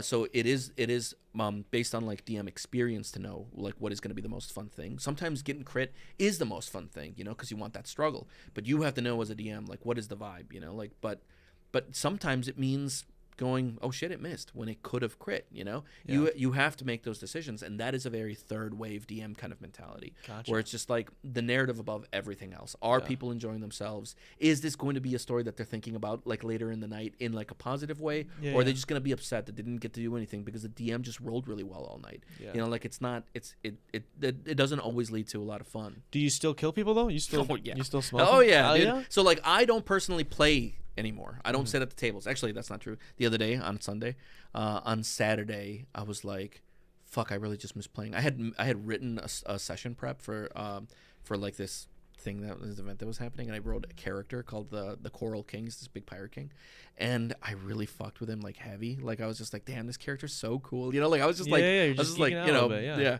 And then and I was just like, I want to play him. I want to play him. And it's my game. So like I texted everybody, hey, I'm running a crossover tomorrow. If anybody wants to join in, just thumbs up this post. And like 30 people posted it. And then just the next day I came in after hours and I'm just like, okay, I'm gonna run my own crossover, and I played the game. But that's the only time I've played this season, and it's just because I got really hyped on this character, and I just wanted to live in my world for a second, you know. Yeah. But now I have 3 extremely talented DMs that run all of the games in my world, and then I'll just write session prep for them. Yeah. Wow. And then I again forgot what you had asked. just like, you know, people do die. Like so last season, I have this area called the Still Stones, and the lore about the Still Stone is that nobody knows what's on the Still Stones, because every time somebody goes, they just never come back. The last thing that people see when they go to the Still Stones is the ship's dock, and everybody gets off of the ships and walks ominously into the center of the island, and they're just never seen or heard from again. And in the lore for the Still Stones, some of the most powerful people in history have gone with their personal armies, and from outside being like, okay, send the 100 strongest people, and they land the ship, they get off, they walk into the island, and they're just never seen or heard from again. You know, like there was like this like warlord in history who saw that happen, and she was like, okay, I don't need to know what's going on there. And she just left. So I kept telling everybody, if you go to the Still Stones, don't expect to come back. Like, that's just where you go. People go to die there, okay? And one group in particular last season was just like, we're going to go. And every single time I saw them, I would tell them, if you go to the Still Stones, you're going to die, dude. Like, I'm just letting you know, there's no getting out of it. You know, like, you might find out what's at the Still Stones. You will find out what's at the Still Stones. But you're going to die. And I want you to know that that's not, I'm not going to pull my punches on the Still Stones. And then, you know, they were just like, well, we got to fuck around. So they did it.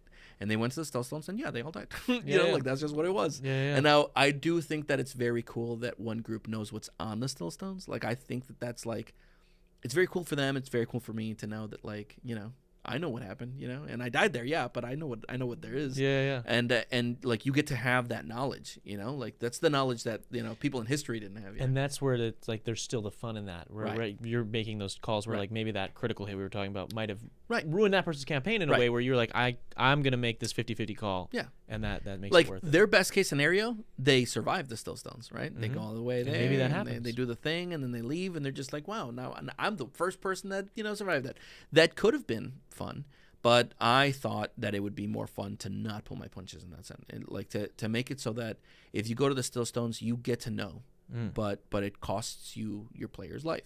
And they rolled the dice on it, and when they were there, I felt like that was cool that they got that privileged kind of like firsthand view on that lore, and they just get to be the players who know that, you know. And I did tell them, I'm like, please don't talk about this, you know. Like, you can say I went to the Still Stones and died there, but don't talk about what's on there. You know, just let it be cool that you know and that other people don't. You know, like, that's just part of it. What's give me the worst dungeon master experience you ever had? My very first one. The very first time I ever played D&D. Really? Yeah. So I played D&D with a group of friends, and I didn't know what it was, but I was very interested in the idea that it was a game that I could do anything in. You know. So like, when I was playing the game, I rolled a monk, and I remember I was doing some wacky shit because, like, I was told you could do anything, you know. So I was just doing wacky shit. When I was building my character, I was just like, I'm gonna take rope, and like, I guess it's kind of normal to take rope, but like, in that time, I didn't know that it was normal. I was just like, I want a dick ton of rope because I want to just be able to do cool stuff with rope, you know. And there was a moment where we were being chased on horseback, and then I looked at the DM and I'm like, can I turn around and just like jump off the wagon? And he's just like, yeah, you're gonna have to roll to see. It was chain that I had, and he goes, yeah, you can just jump off, but you're gonna have to roll to see if you're. But it's like, it's a high dexterity character, it's a high acrobatic character, it's a monk. So I'm just like, okay, yeah, I'll try it. And then I rolled and I survived, you know, like, so I'm rolling and these horses are coming at me, and I'm just like, okay, I want to try to chain the horses' necks as they're driving, as they're running past me. And he's just like, okay. But I felt like he was getting more and more irritated with me because I wasn't just doing the thing I was supposed to do. I was just like, I was being wacky because, like, I thought that was the point, you know? And then not long after, and then I had a good time. Like I pulled a horse down, and it was the shit, and we were all laughing. We were having a good time. Yeah. It didn't look like he was having a good time with that, which is bizarre to me now as a DM, as a storyteller who like loves the collaborative experience of designing the story with people. To me, it's so bizarre that he was getting so irritated with the fact that we were all having fun, you know? Yeah. It's just like, well, you're not doing the thing I prepared. It's just like, well, then don't prepare as much. And that's a big rule for DMs. One of the first rules that I read or that I learned as a DM, because I over-prepared, was don't over-prepare. You know, have some things that you want to happen, and then let the players do what they're going to do. If anything, over-prepare on the world, on the Right, lore, exactly, on the yeah. building of the Right, world, yeah. under-prepare on maybe some of the narrative. On the session, yeah, for sure. For my sessions now say things the players must learn, but that can come out of anybody's mouth, you know? Like it's up to you where you go. I'll just, at some point, I got to tell you that stuff, but then otherwise you do whatever you're doing. But anyway, this guy was pretty upset, and then later on in the session, I went into like a lake inside of a cave, and he had like a dragon wormling in there, and it killed me pretty unceremoniously. You know, it's like it wrapped around me when I was underwater. I suffocated and I died. And I was just like, that's kind of lame, dude. You know, I was just like, that was not fun. You know, that there was just like a random mega powerful thing in the water that just killed me unceremoniously. Like that's not an experience that I'm gonna remember positively. Yeah. And so that was my one and only experience negatively with a DM. Since then, I've been much more picky about the times that I've been a player. Yeah. But almost always, you get this effect called the forever DM, where once you decide that you're gonna be a DM, and if you like it, because there's like one DM for every 20 players. Generally speaking, the players that you play with do not let you be anything other than the DM. You're just kind of the DM for the rest of your life, and that is what became. That makes sense. When you're creating your character, can I can make my character whatever I want? Yeah. So can I do I have to roll a dice for any of those things that I want? So there's you do for skills, but there's 3 different ways of picking skills. One of them is rolling skills, but I don't do roll skills. I just give you an array. What if I want crazy ass? So if I'm do I have to roll? Because that could be an advantage. No. If I'm I want Meg the Stallion ass. Right. So if you want crazy ass like that, you can absolutely just say that you have crazy ass. That you are caked up. Schlong too? Oh, absolutely. Yeah. Oh. Like that could be your character. Your character could be like I don't know. You were a sex worker, say, you were like God sex worker because you were just were hanging like a hog, and you were caked the fuck up, right? Yeah. And that was just who you were, and then you just decided to get into adventuring. But when you're at taverns and shit, you're just like, I want to raise this person up, and then you roll charisma and stuff. Now there are a lot of there's a lot of safety that is needed in role playing environment. Sure. Because safety can be, if you're at a table, especially if you're at a table with strangers, and even when it's friends, you want to make sure that everybody is going to have the experience that is going to be fun for them. Yeah. And so I use shout out to my friend Tom who made the deck of player safety. The deck of player safety, in my opinion, is like the best tool that you can use to establish boundaries, safety boundaries before a game starts. You do it at your session zeros, and it's like this anonymous tool so that everybody goes, hey, I don't want this, I don't want this, I don't want this. But because everybody has to grab cards, you don't know what cards people grabbed, and then the DM just collects all the cards, shuffles them up. He doesn't know what cards everybody picked. He just looks at all of them. These are all of the things that we're not playing with in this game. He writes them down, and they just never come up. But flirting and getting into sexual shenanigans isn't always a thing that gets drawn. A lot of times it's just a bunch of adults playing, and they're totally fine with it, And so so just you do your due diligence at the beginning, for sure. Before you go in, before you're like, I want a 12-inch, for sure. And you're just like, and I'm gonna try to fuck everyone. Yes. Just okay, let's just make sure that the whole party is just as horny as you, man. Vibing on that. If a person's just actually I would rather not, then we have that conversation, right? Is that a line in the sand where the hard line is that maybe we can meet in the middle, exactly. And if a person goes actually, if everybody's down for this but I'm not down for it, maybe this is just not the game for me, then dope. And if everyone goes, none of us are down for that, dude, and the dude's just no, I'm trying to fuck everyone and I want it to be explicit, it's nobody else wants that. So maybe go home. Maybe find a different group. There's videos for that, man. Yeah. and really that's what it is. There's a group for everybody. There is a group for everybody. Yeah. And not every group has to be for everybody. So that's why you have those conversations beforehand. Yeah. You go, are you going to enjoy this? No? okay, well then maybe don't play. You know, Yeah, that makes sense. And there are some players that like want to be the main character and want to be the most important person, and they don't play well with others. And there are some players who are cool with that because they're just like, I don't want to lead. You go ahead. And there are some players who are just like, hey, no, we all want to be main characters. And so, like, those conversations are super important to have. And it's also part of the DM's job to be able to, like, zero in when there's, like, incongruencies like that, when there's, like, incompatibilities. When you see something that is, like, it's not working, you have to step, like, it's your job to step in and go, hey, is everybody enjoying themselves? And then, and like, usually on their own.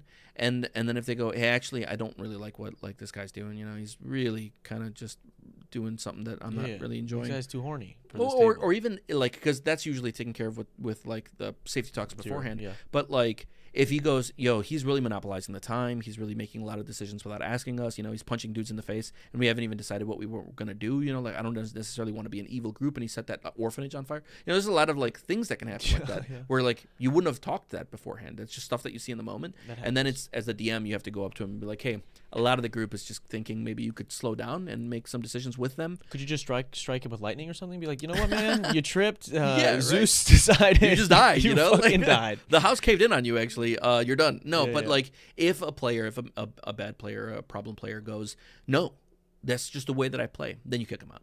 And it's the DM's job to just be like, and then you actually don't really fit in this group. And I think more people are gonna have fun if you find a different group. And you always try to be amicable about it, but like, but you have to have some lines in the sand, because it's either kicking one person out that isn't letting everybody else have fun, or just like the group disappear, you know, like or everybody stops coming. Everyone stops doing it. Wow. Okay, I'm sure we'll circle back to a little bit of D&D stuff. I do want to touch on some other stuff before we wrap today. We talked off air a little bit about Magic the Gathering.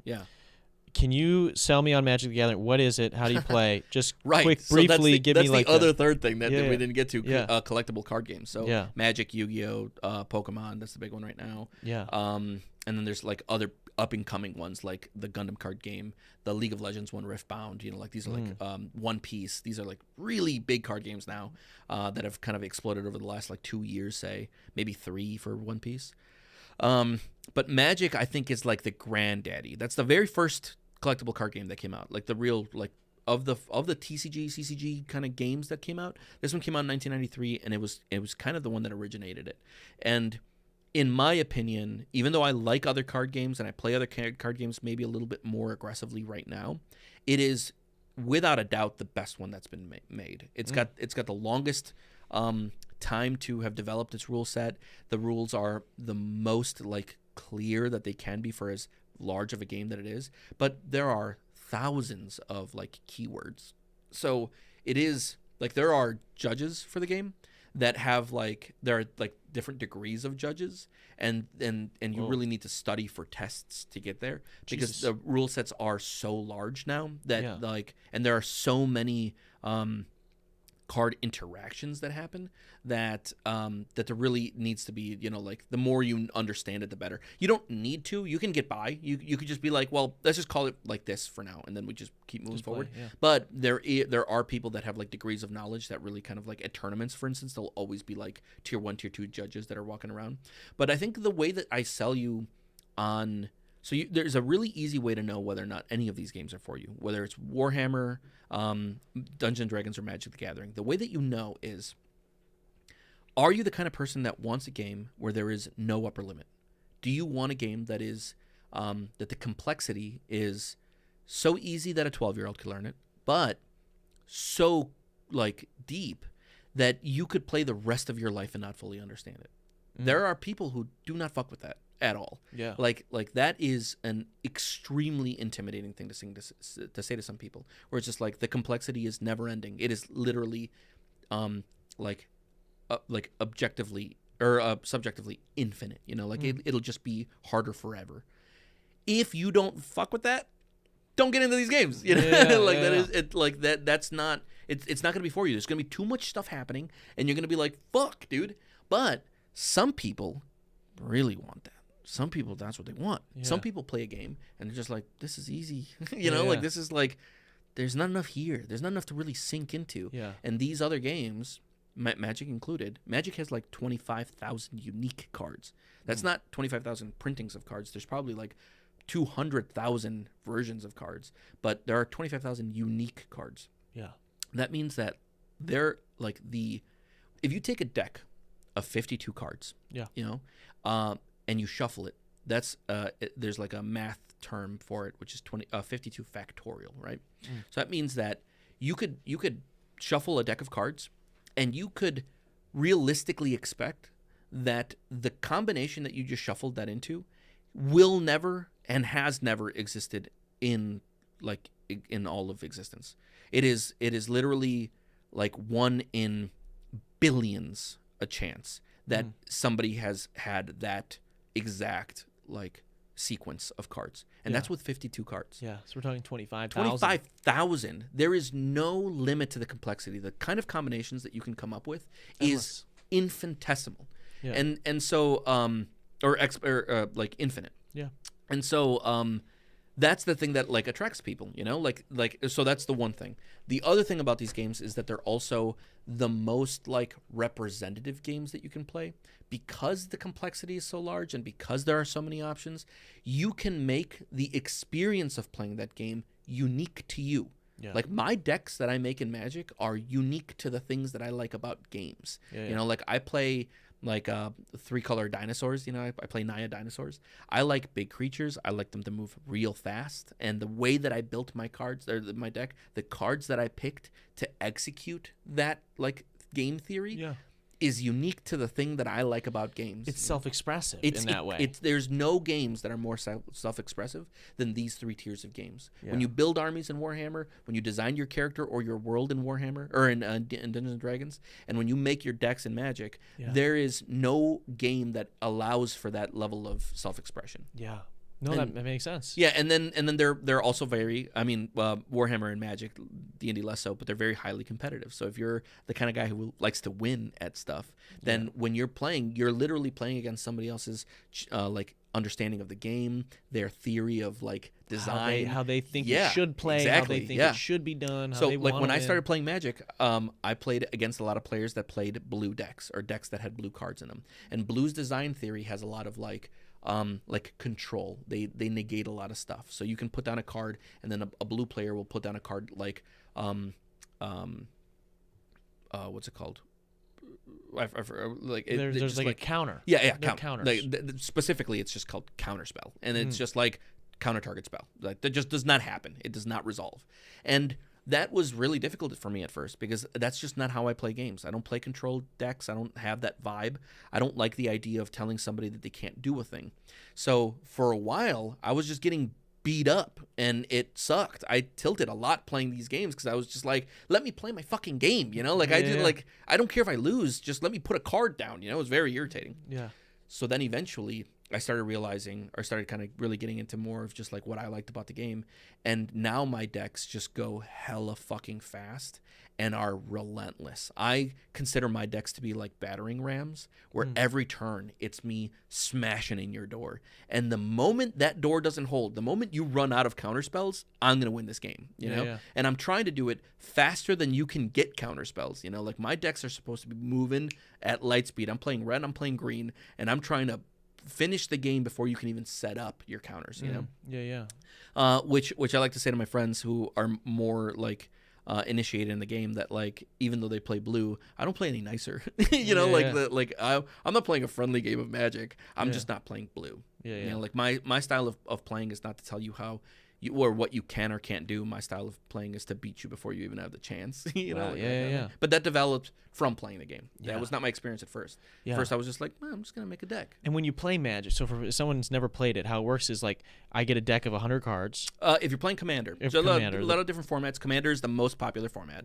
But you have a deck of 100 cards, and outside of the lands, like the basic lands, you can't have more than one copy of any card.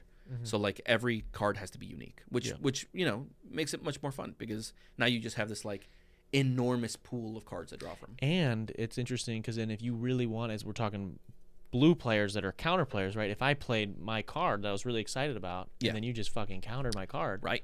I'm like, I only have one of that card, man. That's my shit. Yeah, for sure. Especially if you're setting up a combo. Synergy is really important in these games. The way that your deck, your cards synergize with each other is very important. So if you're setting up a combo where it's just like one card lets you do this, then another card lets you do that. Yeah. And both cards together. One of them gets blocked early. Right. If both cards together allow you all of your dinosaurs to come out, and then one person counters one of those things, and you have no response, then that's it. You cannot do that combo the rest of the game. You got to start building something different. Yeah. Now you do have more cards to draw from, but it's very like stifling to start building something, especially something that takes a couple of pieces, and that's like your game plan now, and then you just get that destroyed. It's why people play blue, because they want to be able to defend their stuff. You want to be able to say, in response, I'm stopping that from happening. Yeah. Where I don't play blue. I just don't like it. I don't like the in response. I don't like the interaction. I just want to kick down your door and eat you up, dude. It's cool. You get to there's different play styles like that. So you get around if you're playing Commander. Yeah. You get 100 cards. You're playing. People have about 40 life. Yeah. 40 life. Yeah.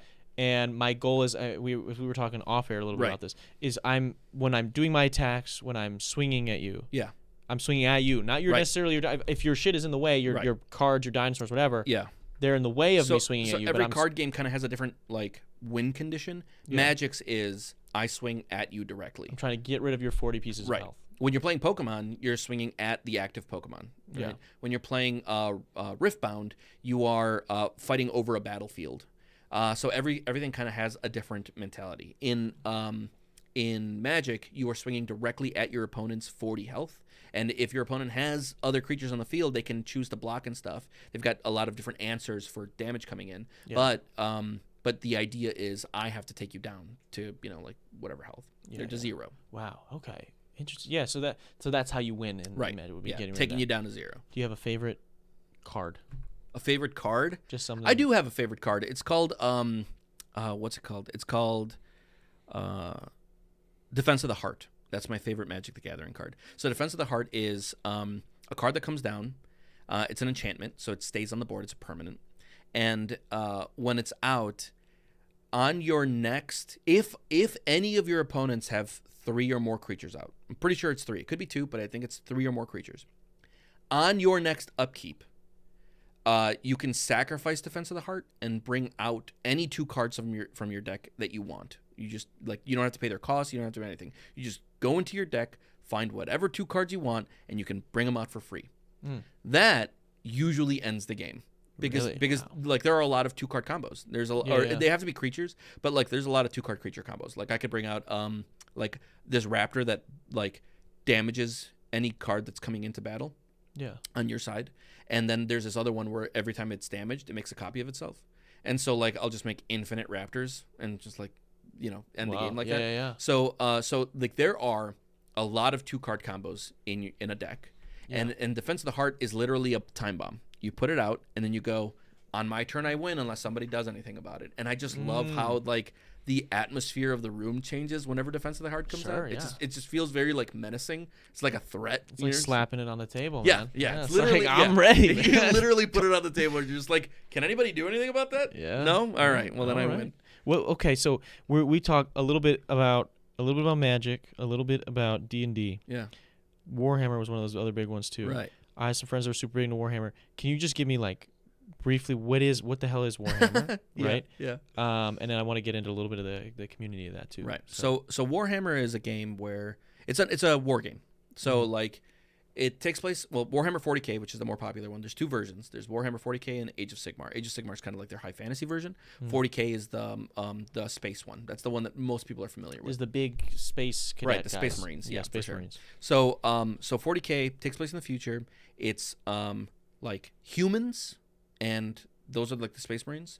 You can also play other versions of humans, but mostly people know the Space Marines. They're the Imperium. They're the forces of humanity. And then there's demons, there's aliens, and essentially what it is, it's models.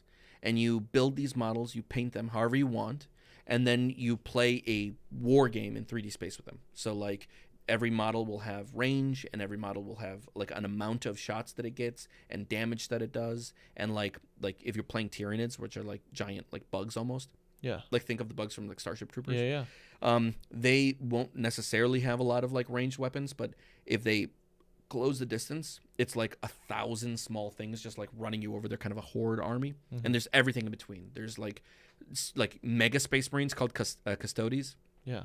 That are essentially stronger space marines, kind of, and they are like a whole army will be like 20 models, where like a space marine army might be like 70 models, and then like a Tyranid army could be 300 models, you know, like that. Wow. It really depends on like the style of gameplay that you're playing, but you're playing in 3D space, so you're having to maneuver around like terrain and buildings, and like walls make a difference, and line of sight makes a difference, and like different, like you have like outside of game decisions that you can make that are like stratagem. So it's a very, very cranial game. Like I played this game exclusively because I ran the Warhammer store here in Milwaukee for 3 years, so I played this game exclusively for 3 years, and at my best, dude, I was a low tier player, and that was my job.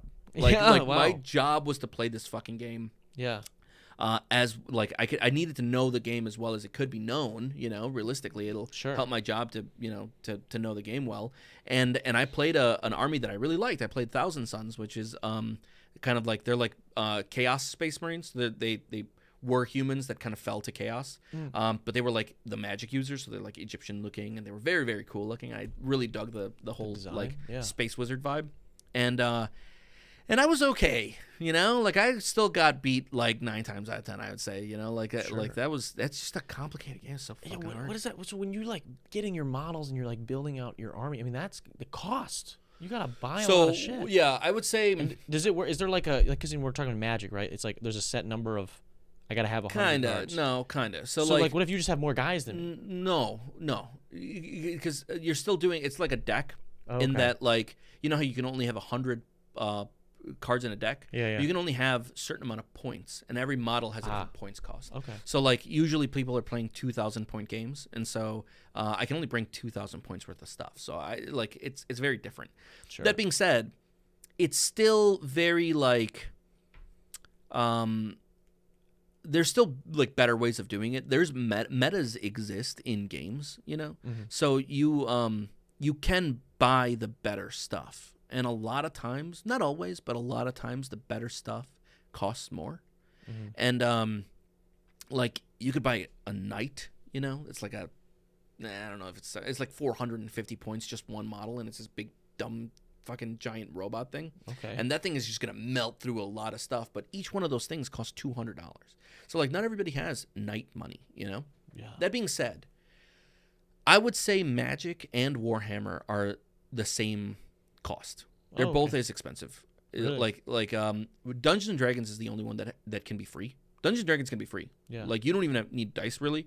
I would say you kind of need it, but like that's what, $12. Yeah. $6 if you want to, like cheap out. So like you make a $6 investment and then the rest is free. D&D can be very, very free. Yeah. But Magic and Warhammer are especially when you're really playing them, that's going to be where your money goes. Yeah. You know, like I mean now every hobby's like that. Yeah, you know, like every hobby can get like that. We got Legos in here. What? We got Legos in here. Yeah, I'm sure everything that we get into as adults costs money, you know? Like I have my podcast, right? Or you know, like I have on the side, I have a hobbyist podcast, right? Yeah. That stuff was not cheap, you know? No, it's not. That equipment was expensive. Yeah. I spent more money on that equipment to just fuck around with my friend Jason and I than a full Warhammer army costs. A full Warhammer army costs about $700. I spent about $1,000 on the podcasting equipment. Yeah. So like every hobby costs money, dude. Tons, yeah. You know, and usually if you really like the hobby, you're spending all your money on it. You know, like whenever you have extra money, and then one day you look back and go, "Holy fuck, I've spent a lot of fucking money on this hobby." But that's where your money goes. If you have disposable income, your disposable income goes to your hobby. Now, D&D is free, right? Yeah. But people buy all sorts of really expensive shit for it. They'll buy nice tables for it. They'll buy more supplements for it. Yeah. They'll, like kickstart huge, things for it. They'll buy like mega expensive dice, like there it's are like some Fortnite, dice bro. Fortnite's free. Right. Fortnite's it's free, right? But I know guys that have spent small fortunes on skins on Fortnite. Yeah. It's crazy. That's what it is. So Warhammer, yes. On the outside, it looks big. But you could play Warhammer realistically, it is the biggest low bar of entry because Magic the Gathering you could play for $45. You could have $45. You go, you buy a precon. It's a pre-constructed deck. Is it going to be the best experience? Not if you're playing on a table that doesn't have precons, you know. Yeah. But you can play it with Warhammer. I think the lowest amount that you can spend to actually play Warhammer is $200. That's the low bar of entry to get the bare minimum to play. play. But the bare minimum. That's a 500-point army. And that's all your paints and tools and stuff. It's a very front-loaded game. You got to buy like clips and glue and all sorts of stuff to build the models, your paints and shit. Yeah. But those are one-time buys. Wow, you know, the army itself is going to cost you like $100, $120. Yeah, you need your book. But if you want to grow your army, that's where your disposable income is going to go. Mm-hmm. And some armies are more expensive than others. I'd say an army on the cheapest side, like if you're really just trying to go bang for your buck, get as cheap an army as possible, it's going to cost you around $600. That's going to be like the cheapest 2,000-point army. And the most expensive one, I think right now it's Adeptus Mechanicus. They're about $1 per point, you know? So you're spending about $2,000 for a 2,000-point army of Adeptus, Mechanicus. And so that's to get the figures and whatnot. And we were talking a little bit off air, like the 3D printing has changed. This 3D printing is I mean, like we're deep in, we're like 10 years in now to like consumer grade 3D printing, and it's only getting more accessible. It's only getting easier. When I started 3D printing 5 years ago, it was still a fucking chore to learn how to do it. Now it is so user friendly to 3D print, and yeah, man, that's gonna change the game. Why go to Games Workshop and buy a $200 model from Games Workshop for one model? Yeah. When you can buy a $200 3D printer and print an entire 2,000-point army for $10 in resin. You know, like that's just. It doesn't make any sense. Yeah, it's crazy. And then I paint it whatever color I want to paint it. Well, you can always paint it whatever color you want to paint it. But you can, and the quality is as good. Yeah. Like literally no discernible difference. Your detail quality on a resin model, and actually now on filament models too. There's like 2mm nozzles now on filament printers that are just as good as, well, maybe not just as good, but like damn near just as good as resin. So like your options are varied and very affordable, you know, especially if you're playing those games. If you're playing a game where one model costs $200, you can afford a fucking 3D printer. Yeah. And that's going to be a huge so back when I worked for Games Workshop, last year that I worked for Games Workshop, I went to an event that had a VIP event for like if you wanted to do the VIP event, you could go to the Games Workshop VIP event. Yeah. And I went because, you know, I was super interested in going, and all my friends were going that I was going to. It was a Gen Con. And they had a question and answer part. And I worked for Games Workshop at the time. And so I said this with all of the love in my heart for the company that was taking care of me at the time, right? Mm-hmm. And I was just like, hey, so 3D printing is getting really big. What are we doing to, like, get ready for that, to prepare for it? Are we going to, like, sell STL files at some point? STL files are, like, the 3D model files. Yeah. So it's like, are we going to sell STL files at some point? Or what is we doing? It was the one question that this dude answered angry. This guy was just like, Games Workshop will never sell their STL files. Like, he was pissed off that I asked him. And like in that moment, that was like the moment where I'm like, I'm leaving this company. Yeah. Not necessarily that was the only reason. I had a lot of reasons for why I wanted to open up my own game store, but that made me sure that they were not prepared for what was happening. I already at that time had a 3D printer. I already knew how easy it was for me at the time. That was 5 years ago. Yeah. You know, like now it is way easier to just print your models at home. And I know, I mean, half the community does it already.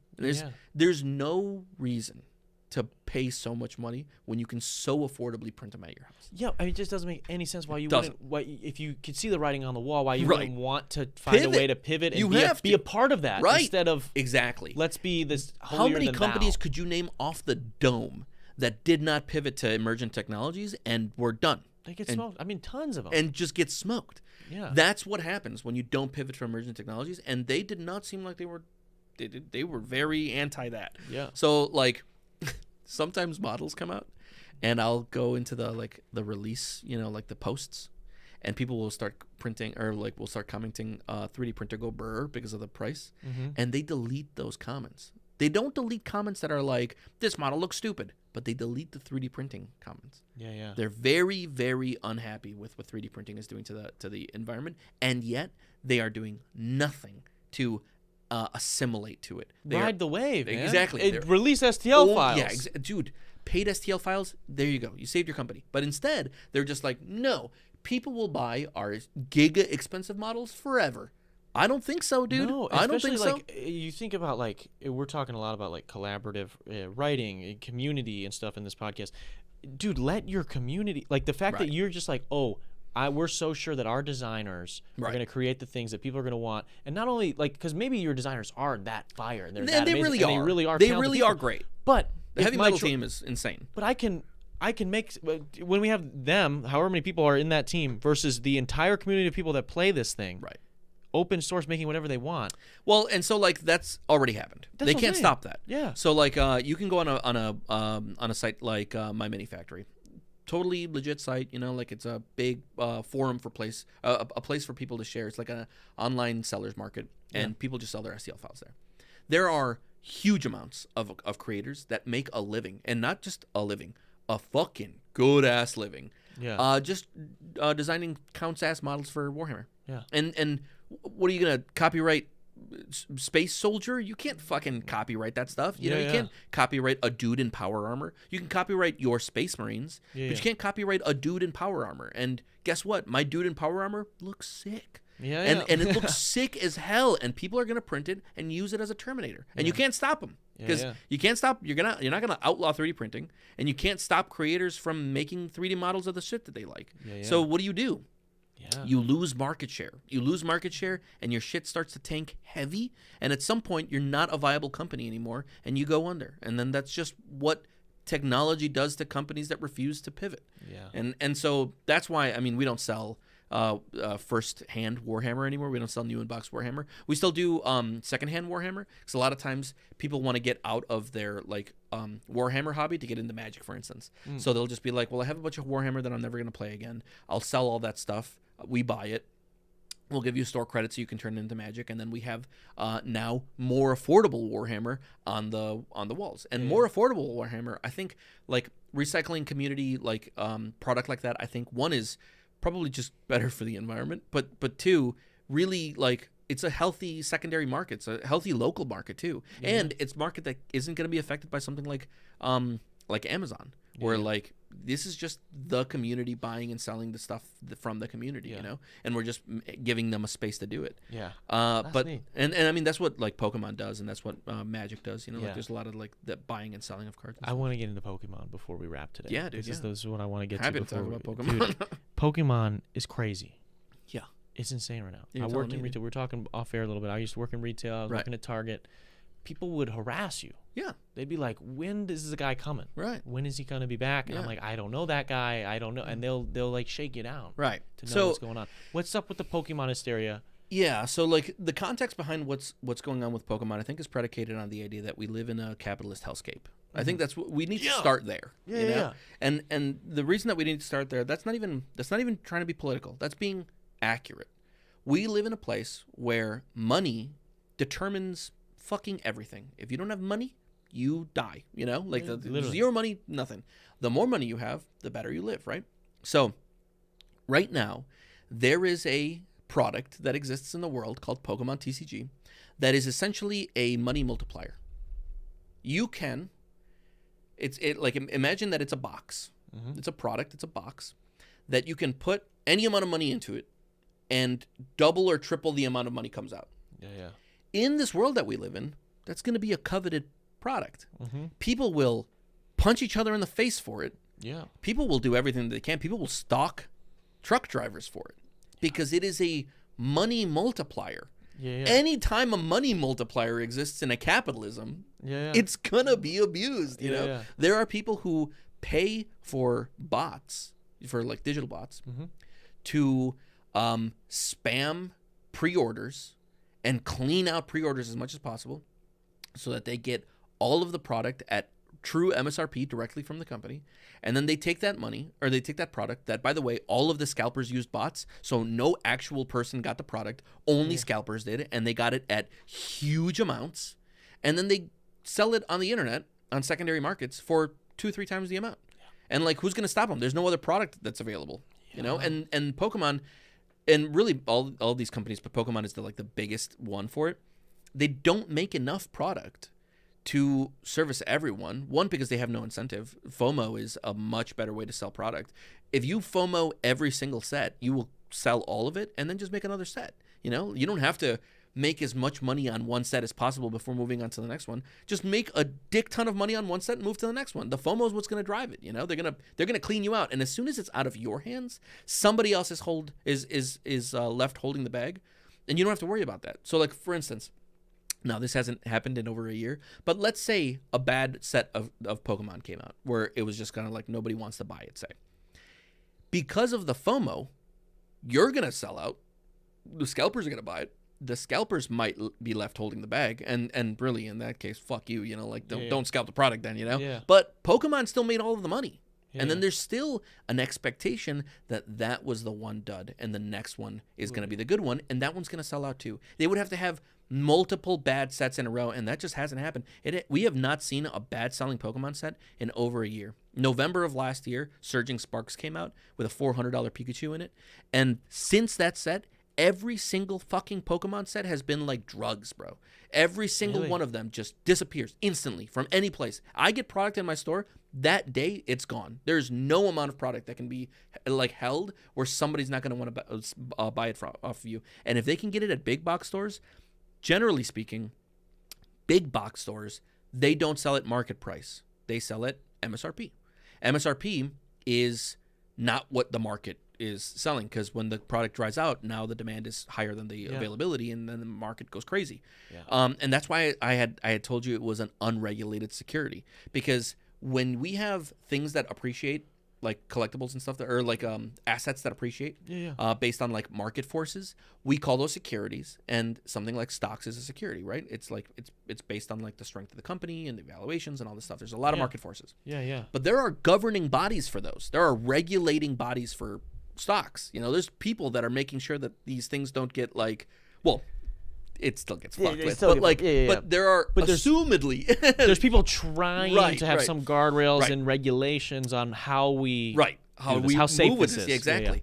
Where with Pokemon, there's nothing. There's no governing bodies for TCG player, right? There's just people that can manipulate the fuck out of the market on eBay. They can like I was telling you, right? Card comes out.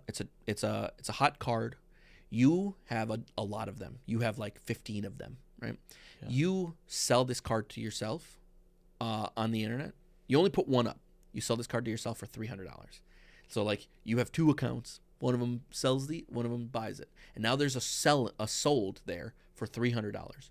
So a customer comes into your store and you have a $300 like price sticker on the card. They're just like, okay, well, let's look at eBay comps. So you go on eBay and you look at the sales history, you know, like recently sold eBay comparable sales, and then it's like 300. Three of those 300s are yours.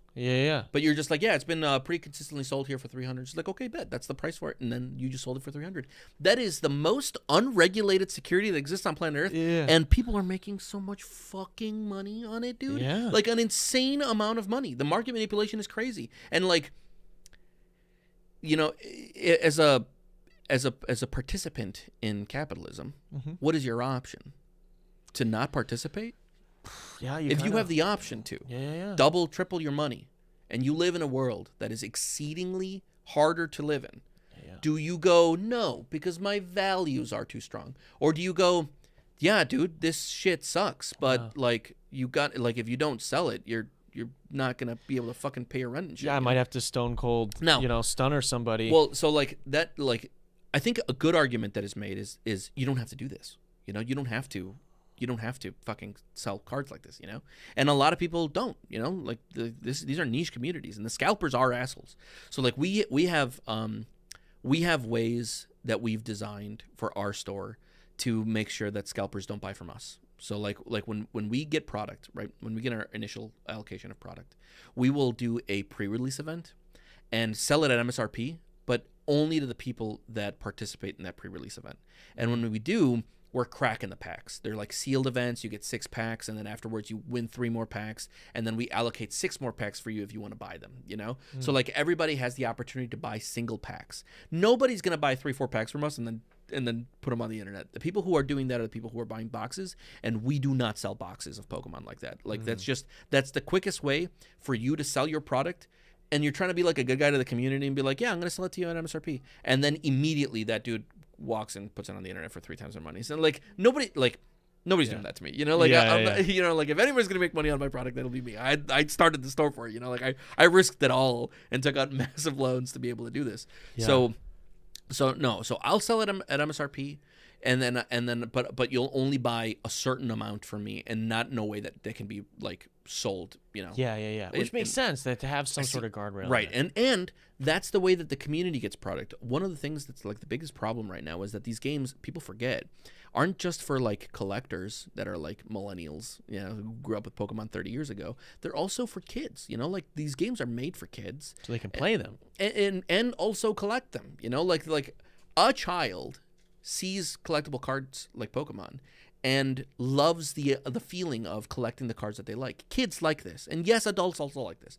But this is a thing that kids also get to do. It's one of the few things that children get to do. You know, like adults have a lot of fucking options of what we can enjoy our time with. Kids have a lot fewer options. And Pokemon is one of the coolest things, you know. Collecting cards, especially for nerdy kids, is one of the coolest things that they can do. But they don't get to. Because the moment the product goes live, it's gone everywhere. Yeah. And then if you want to buy it, I hope your parents are rich, kid, because that's just not going to be affordable for everyone. Secondary market, dude. It's like we talked about this a few weeks back, or maybe a month or so ago on the show with my boy Dan. It is ruining collecting for everything. Like I remember sneakers in like the 2010s when I was like in high school. Like that got really trashed. But you know what it is, dude? It's fucking like, you know, maybe my politics are going to bleed in a little bit, but it's fucking capitalism, dude. 100%. Like you can't have a valued commodity just for the sake of doing something fun. Yeah. It can only fucking exist to make as much money as possible. And guess what? You are heavily incentivized by the system to, as much as possible, abuse those systems and to make as much money as possible. And it's what, like we were talking, it's what the market will bear. And it turns out some people have a lot of money, and those people get to buy that product, and everybody else is shit out of luck. And if you don't like it, make more money. And that sucks, dude. Like there's so much of like human expression that is created, so many games and like cool apparel and just stuff that is made that's so cool that you will never get an opportunity to hang out with because you are not that wealthy. You know? And if you want to, fuck you, dude. Exactly. Who gives a shit? I just get a little sad, like you said. Like, of course, people are gonna do it. Like, why wouldn't they? Right. Why wouldn't they try to make money? Especially, it's so hard. And if you had this item that you could just put money in this box and more money is gonna spit back out of you, why wouldn't you do it? It just makes me so sad for these kids, man. That like for everyone, dude. Like there's so much of the human experience that we don't get to do because it's behind a paywall, and the system is set up specifically to only give it to a small amount of people. The only reason it exists is because not everybody gets to do it. And that fundamentally, as a person that doesn't have a lot of money, sucks. Yeah. It just sucks. Yeah. You get to watch everybody else do shit that you will never get to do because you just do not have that kind of money. It's why people get violent. It's why people punch each other at Costco at 4 o'clock in the morning or track, you know, people down in trucks. Yeah, because what is that? Do people have there's an app that people can track the Pokemon guy? It's not apps, it's groups. You can pay like $75 plus a month to be parts of groups, and those groups are monitoring where the trucks are in real time, and they'll let you know, hey, there's a truck currently on its route to Target. It'll be there in 15 minutes. If you get there, you're like, now you know exactly when to show up. Or we're like, if you're not paying for those things, you don't know when the Target guy is going to show up. It could be on a Thursday, it could be on a Monday. You have no fucking clue. And then when you get there, could be that Thursday you showed up on the right date, but it was 2 hours too late, and now there's already a like super long line. So that now $75 a month, that's not a small amount, but it is if you're the first person in line and you buy $2,000 worth of product that you can turn into $6,000 worth of money. You know, like that's I'll pay $75. $75 is nothing. Yeah. You know, like in comparison to what you're about to make. So like these systems are really set up to gamify this like system, you know, like they're ways of weaving in economically abusive ways a system that is literally built on the idea that the more like predatory and abusive you can be with it, the more comfortable you're gonna live. And things aren't exactly comfortable right now. No, you know, like you can't easily afford a house. Houses are fucking skyrocketing. Medical care of any kind is skyrocketing. Yes, you know, like fucking food is not cheap. You know, like cars are fucking expensive as shit. Yeah, and then you're asking, and then you got to deal with, you know, how heartbreaking your kid, like all they want for Christmas is whatever car, like Pokemon deck, and you got to be like, no, I gotta buy it from somebody for $600. I've had moms come in, but I had a mom real recently come in, and she was just like, "Do you have any of the Nick set that's going to be coming out?" And I'm just like, "No, but if you jump into our Discord, like that, because we really exclusively communicate through Discord. It's kind of like the newer, realer social media. Social medias that are predicated on algorithms are really hard to like reach your audience. Yeah. But Discord is like you can set it up. It's more legwork, but you can set it up to be like direct to the people that care. Yeah. So I could go like at Pokemon, the new product is in, that kind of thing. Yeah. And so this mom was like, "Yeah, do you know when this new product is going to come?" And I'm like, "Well, we're going to announce it in the Discord." And she goes, "Well, like I've never used Discord. Do you announce it on Facebook or anything like that?" I'm like, "Not really. But if you make a Discord, then I'll help you tag yourself." And she did. She made a Discord so she can be in our Discord. This lady was like, in her late 40s, Yeah. But she was doing this because that's the only fucking way to get the product for your kid. You can't just walk into a store and buy it anymore. I know. And that sucks. But that's the fucking world. You don't want to live in that world? Yeah. Let's change it. Let's change the whole fucking way that this works, because this does suck. It does, yeah. You know how many, like AI right now?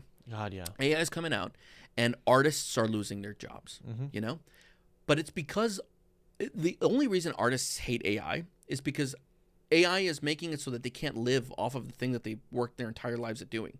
Yeah. If they didn't have to live off of that, they could do it for the sake of doing it. And then AI would be nothing. AI would be a fucking who gives a shit. Because I get to just make art to make art. But you don't get to just make art to make art. You have to make money off of it. Otherwise, fuck you. Do something different. Yeah. And that sucks. That blows, man. It blows. It blows. Yeah, it unless really does. Unless you can find a way to commodify your hobbies and your loves and your interests. Look what happened to me, dude. Yeah. I tried to make my career games. Yeah. And I just lost all my hobbies, and now I just have career.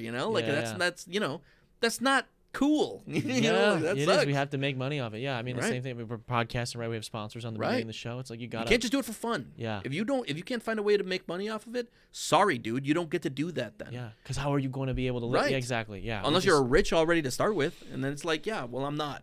Yeah, we have it backwards, man. That's before we wrap. There's one other thing I wanted to ask you about, because I have heard. I remember when my friends were getting into Warhammer. I don't know a ton about it, but I did hear there was like when he was getting into it, there was like controversy with like people were like saying that Warhammer was like getting political or was too political. No, was it political? What is that about? Is that what it's like?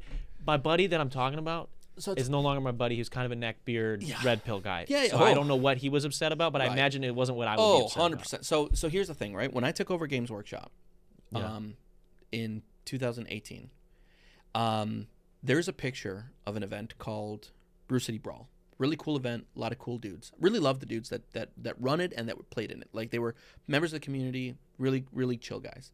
But there were like 40 to 60 people in that picture.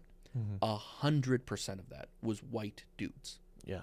That is a very insulated community. Yeah. Now, you could say what you want about the dudes. It's not like, I don't know, some of them were cool and some of them were real right wing, but like, whatever, they're just people, right? They're people that were enjoying their hobby. Yeah. But it does say a lot that 100% of them were one demographic. What the fuck is that? Like, why did that happen? Yeah. And so, a lot of it happened because a lot of these games were just kind of like more for affluent people before they were made a little bit more affordable for more people. But because they were such an insular community, a lot of the politics of the games kind of went over their heads. And Warhammer specifically is a game where the good guys, the humans, the Imperium, are xenophobic fascists. Like, that's the Imperium of man. I thought that was the whole joke when I see it on TikTok. Exactly. I thought that was the joke. The joke is that, like, nobody's good in this universe. Everybody's bad. Everybody's a different shade of bad, and the humans are no fucking better. Like, they're literally on a rampage to kill every alien in the universe. Like, they kill every fucking alien because fuck you, you're not human. Yeah. And like, they're like, and they're portrayed as having dog shit lives. Like, they're like, every hive city, every planet in Warhammer 40K is dog shit. You would not want to live in this universe. Your life is only like in servitude of the Imperium, and you just, like, I don't know, if you're conscripted into the army, if you're part of the Imperial Guard or whatever, you just like live until you're dead. Like, that's just the thing. And like, Space Marines have no personalities. They have no like well, I mean, now it's been written into the lore that, like, because it's getting a little bit more political, right? They're like opening it up, but like, Space Marines used to be essentially robots. Like, they were like uncaring, unfeeling, fearless machines that just killed aliens. Period. Full stop. Yeah. And so, like, some Space Marines gave into their like emotional impulses and they fell to chaos. Those are the bad guys, the ones that were just like, well, I love art too much, and it's just like, okay, well, now you're the bad guy, you know, like that's the kind of thing that was. So, so this community kind of, it didn't really well, I mean, in retrospect, it didn't really understand the like the parody there, you know, like it didn't understand that it was kind of like people that were big fans of The Boys that took them 3 seasons to realize that this guy's supposed like, wait to be a second, they're talking about me, you know, like they didn't really get that. Yeah. And so at some point Warhammer started to get more they were casting wider nets. So they didn't want just one demographic now. Yeah. They wanted every demographic, and really all of the big games have been getting that. There's a big point in time. So like, and I get it, dude. If you've had this secret little club all your life, and you felt like big shit because it was just your club for you and your boys, and then all of a sudden a bunch of people that you already didn't like for whatever reason started playing your games, and they were in your spaces and they're playing, it was like, I get why they were pissed, because it wasn't just for them anymore. But tough fucking shit, dude. Yeah. Like I experienced a lot of loss of community when I took over Games Workshop. You know, like I noticed a lot of people didn't like me, and I noticed a lot of people didn't come back, and the new people that did start coming back, and the people that really liked me, and the community that I grew were good people, you know. And I was told very early on by the manager that traded me at Games Workshop, and I'll never forget what he said. He said, "You'll get the community you deserve," and it's not just like that you like deserve in some karmic way. The people you attract are the people that are going to be in your community, and I didn't have a lot of patience for, you know, intolerant sensibilities, and you know, like, and you'll get the, oh, you were intolerant to intolerance. Yeah, dude, look it up. Be smarter than that.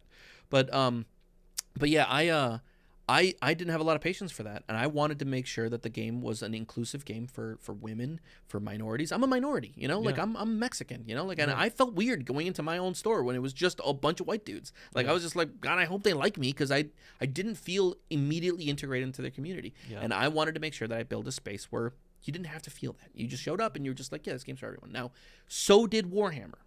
Because like now.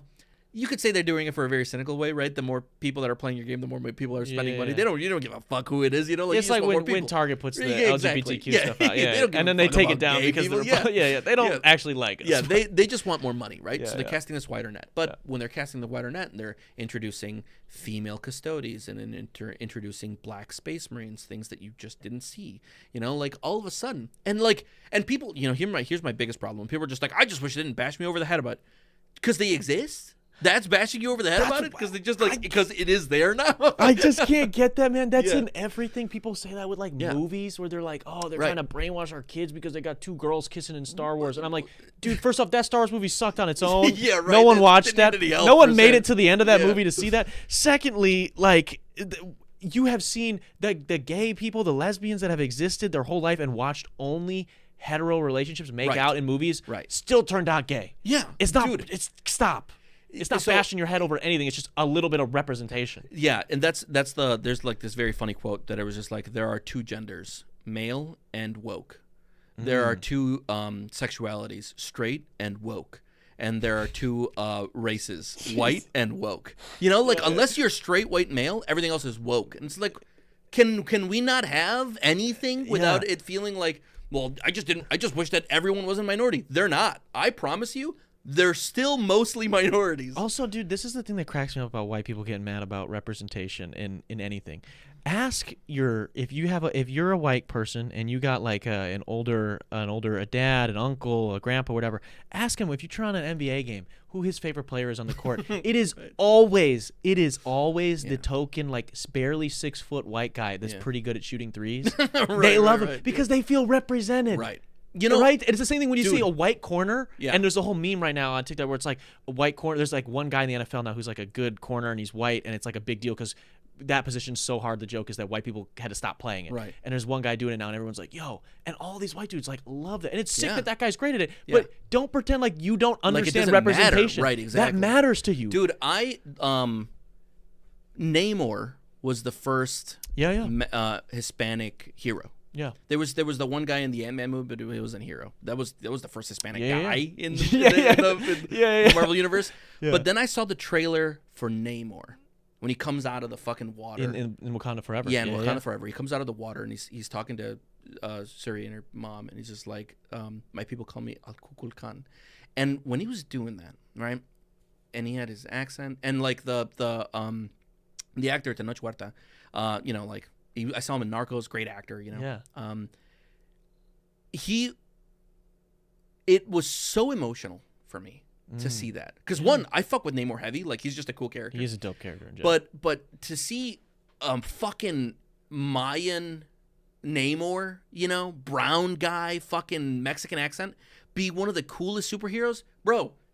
I was like, this is the shit. This is so fucking cool. Like, yes. I don't even care if the movie's dog shit. I'm just gonna go for that. And so it matters, you know. Like, it really matters to see some amount of like your culture, some amount of your lived experience in a situation where you don't get to, you know. And so for people to be like, oh, it's fucking woke, they made him Mexican. Fuck, you know, like in the most respectful way possible. Fuck you. You know, like I also get to have a thing, please, you know? Yeah. Well, that's what's crazy about Warhammer. Again, I didn't know. I figured it had something to do with that. They got pissed, bro. They were like dropping Warhammer. Warhammer went woke. They entire YouTube channels got massive. I remember. Because they were like, fuck GW. They're just catering to the woke mob now. And it's just like, because there was a black space marine? Because there's a black space marine and a female custody. They got very upset about it. Yeah, because it's a bunch of fucking, it's insulated groups, dude. It's like, it's men that don't know anybody other than white men who feel really shitty about themselves. Yeah. Who think that other people feel shitty about themselves until they know you. They don't know you, dude. They're not just fucking hating on you. Yeah. If you then say some stupid shit, you're gonna not be liked, but it's because of the stupid shit that you're saying. Yes, it's not because you're white. Right. You don't have to say the stupid shit, you know? Man. And so like they just feel very attacked, they feel very fucking defensive, and there's just so much money to be made in making them feel that way. Yeah. You know, so many people like grifters are making huge amounts of money on them because it's very easy to make money on people that feel downtrodden and feel like victims, you know? They feel disenfranchised. It's just, dude, you're speaking, I mean, the hate, especially on YouTube, dude. Some of that's a cesspool. I would just like, again, this was a friend of mine that I was like, I was moving to the city. I was seeing him less and less, and I just remember like, I would walk in on the dude, and he would be watching a YouTube video of somebody just complaining about this guy, and I'm like, what happened? And I didn't know, because I'm like, I'm not in that community. I don't understand what happened. And he would just be like super vague, like, dude, they're just changing Warhammer. Like, they're trying to make it different. They're trying to. I lost a friend like that too. A friend that was close. You know, and really like, close. I mean, dude, this is somebody like I like love. Like I helped. Dude, him.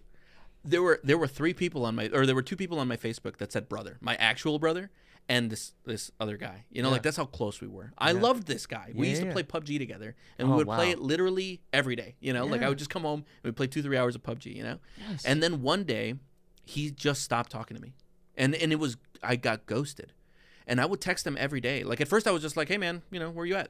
And then weeks went by, and he just wouldn't text me back. And then one day I was just like, I don't know what the fuck I did to you, but like, tell me at least, dude. Yeah. Like, we've known each other for like fucking 15 years. Like, what the fuck are you doing? Yeah. You know? Nothing. Literally silence to this day. Really? This was like 8 years ago now. But to this day, I have no fucking clue what actually did the thing to make him stop talking to me. But what I do know is that he started going. It was when Jordan Peterson became like new, fresh-faced. Yeah. Because in Jordan Peterson's first debut, at that time, I thought he was a really interesting speaker. You know, like when a lot of people did. I was just like, oh, this is pretty. I was like, damn, he's making some great points. And then it was around that time that I started like going the Bernie Sanders way. You know, and you got the good timeline. Yeah, dude. Like suddenly I started like really considering. I don't know, like social policies. Like, how could we make things better for everybody? Like, that's the route that I went. And then he went the who's making it worse for everybody route. You know, like one of them is the very like defensive kind of victim-y way. Like they're doing this to us. Yeah. And the other one is the what is my position? Like, what is my place in the world, and how can I make it better for everyone? You know, like I feel like those are the 2 routes that you can go. And it was around that time that we just started splitting. And one day, it must have been a conversation that I thought was innocuous. Like I don't have any clear memory of what the conversation was, but I definitely remember that one day he just stopped talking to me. And to this day, I have no fucking clue. And that's really difficult, you know? Isn't like it hard? the fact that like that just happens to us, you know, like as people, that like sometimes you can get the wrong media or just like the media that affects you in a way where all of a sudden you see your best friends, the friends that you've had your whole fucking life, Literally. and you see them as enemies. Yeah. Like, dude, what you're talking about right now, I had a buddy I was friends with from kindergarten, and we were 21, 22 at the time, and I'd known this guy since kindergarten.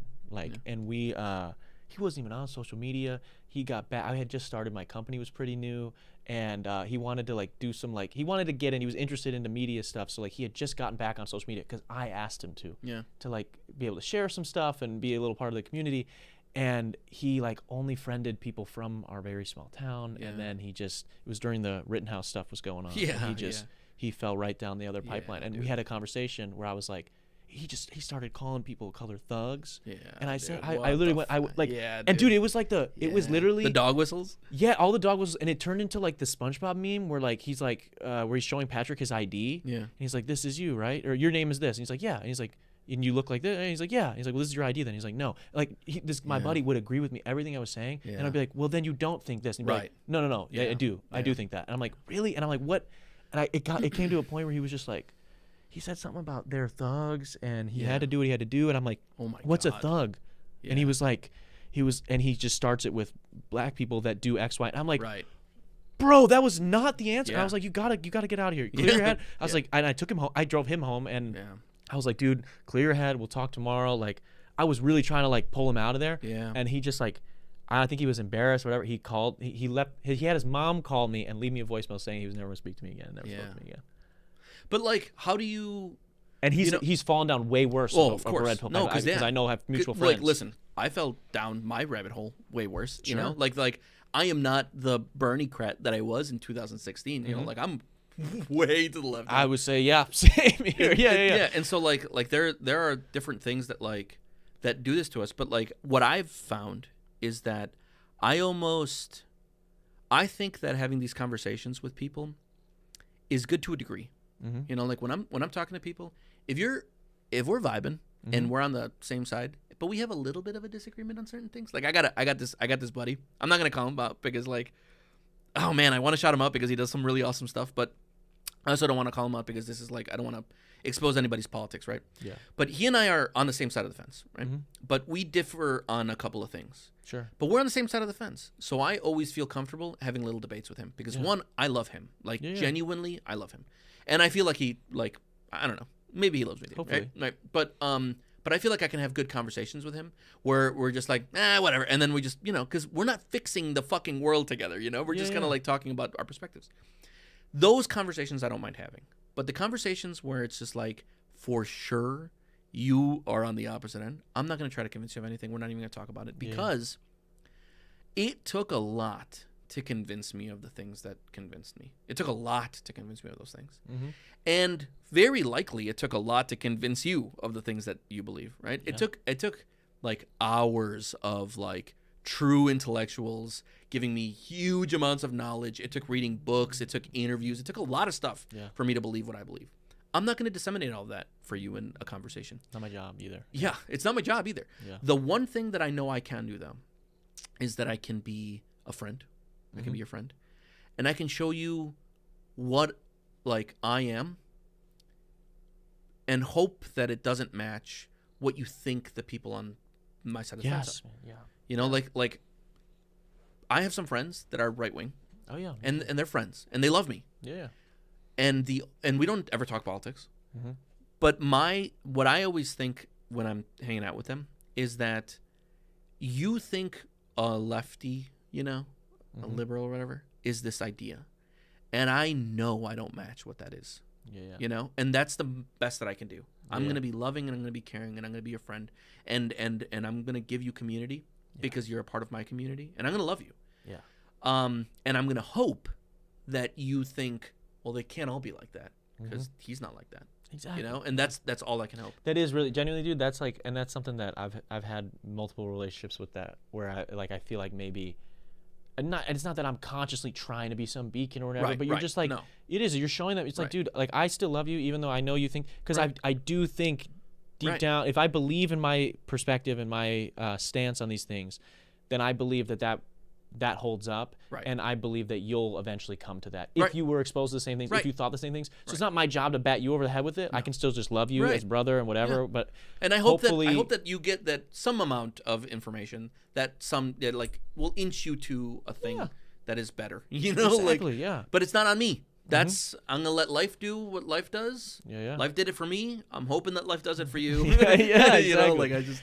Yeah, man. That's what it is. No, I appreciate that big time. That's 100%. That's super relatable. I don't think a lot of people talk about that either. Especially like, it is hard as like a leftist guy. Especially, I mean, sometimes because you lose friends because it's so easy. I think for right wing politics to like, it's in everything. Right. Every hobby, every Warhammer, thing, everything. It's like it's so bad too with like. It's in everything. It's in food. Dude. It's in food too. Yeah, I think it's in medicine, bro. Yeah, it's in fucking everything. It's just hard. I think specifically like with nerd culture.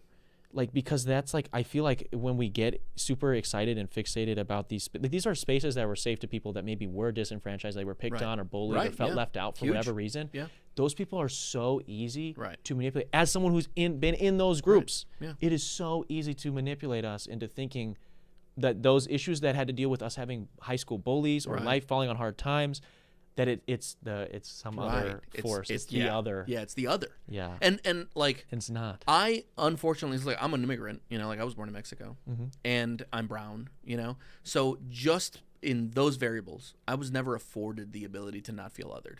Yeah. You know, like that I was just gonna live feeling othered. Now, I could have ended up being one of those Latinos for Trump and tried to assimilate and just being like, you know, love me, dude, pick me. I'm one of the good ones. I could, you know, just be like, no, shit is harder. Yeah. Shit is harder and it shouldn't be. Yeah. And that's real and materially real. Yeah, and it doesn't take anything away from these other guys, these white dudes in their basements playing Warhammer. That doesn't make your life worse, admitting that this thing is bad. And also just being like, could you give me an inch and just let me have one brown space marine? And if that's their fucking tipping point, it's like, dude, that's like, I promise you're the problem. You know? It's genuinely like if your favorite pizza place or your favorite ice cream place has a certain amount of flavors and they go, you know what, we're going to add in this new flavor now. We're introducing this, we have double Oreo. Right. Did they get rid of? No, fuck you. I'm not shopping there anymore. It's like, well, did they get rid of regular Oreo? No. You can still get your thing, dude. Yeah, like stop. I won't. I could go forever on it. We won't go forever on it. Give me. We'll end on one light note. We'll do this quick because I know we're getting on time here. We're starting to get long.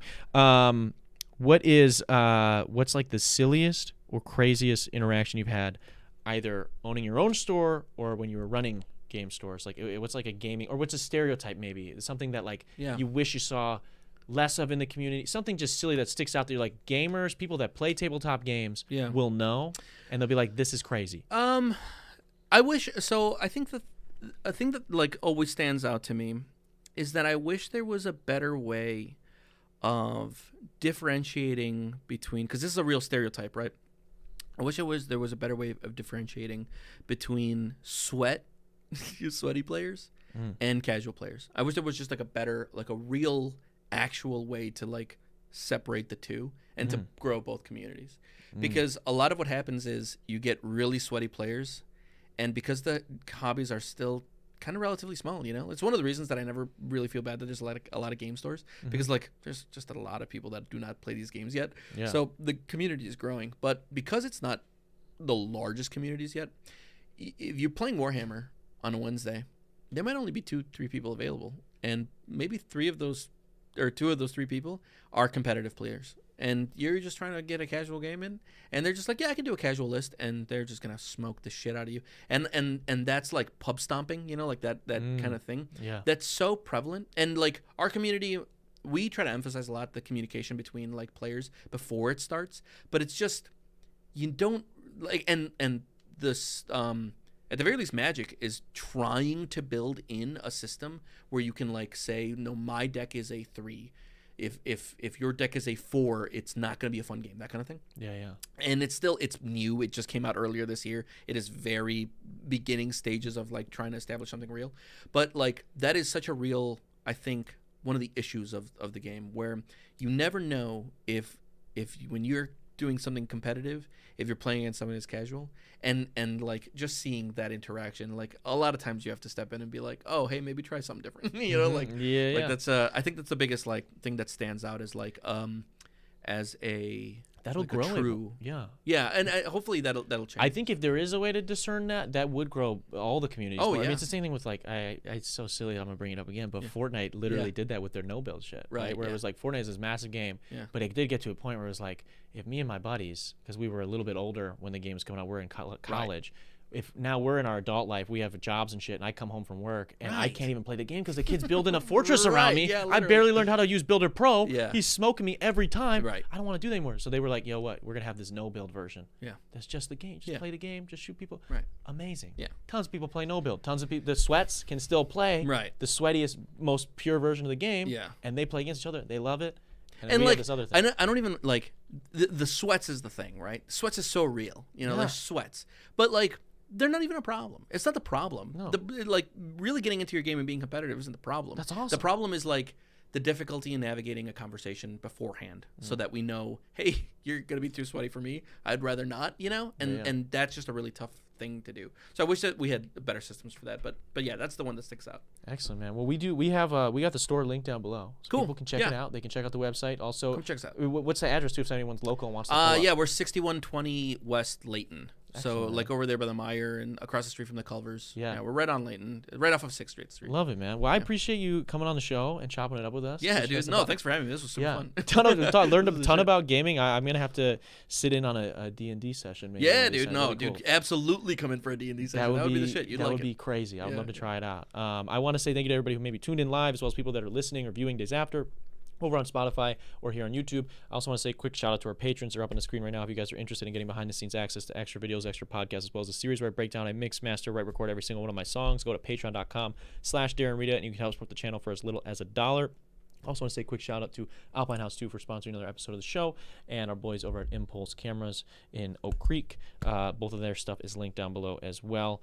And with all that stuff being said, guys, this has been the 334th episode of the Detox Podcast. I will see you guys next week.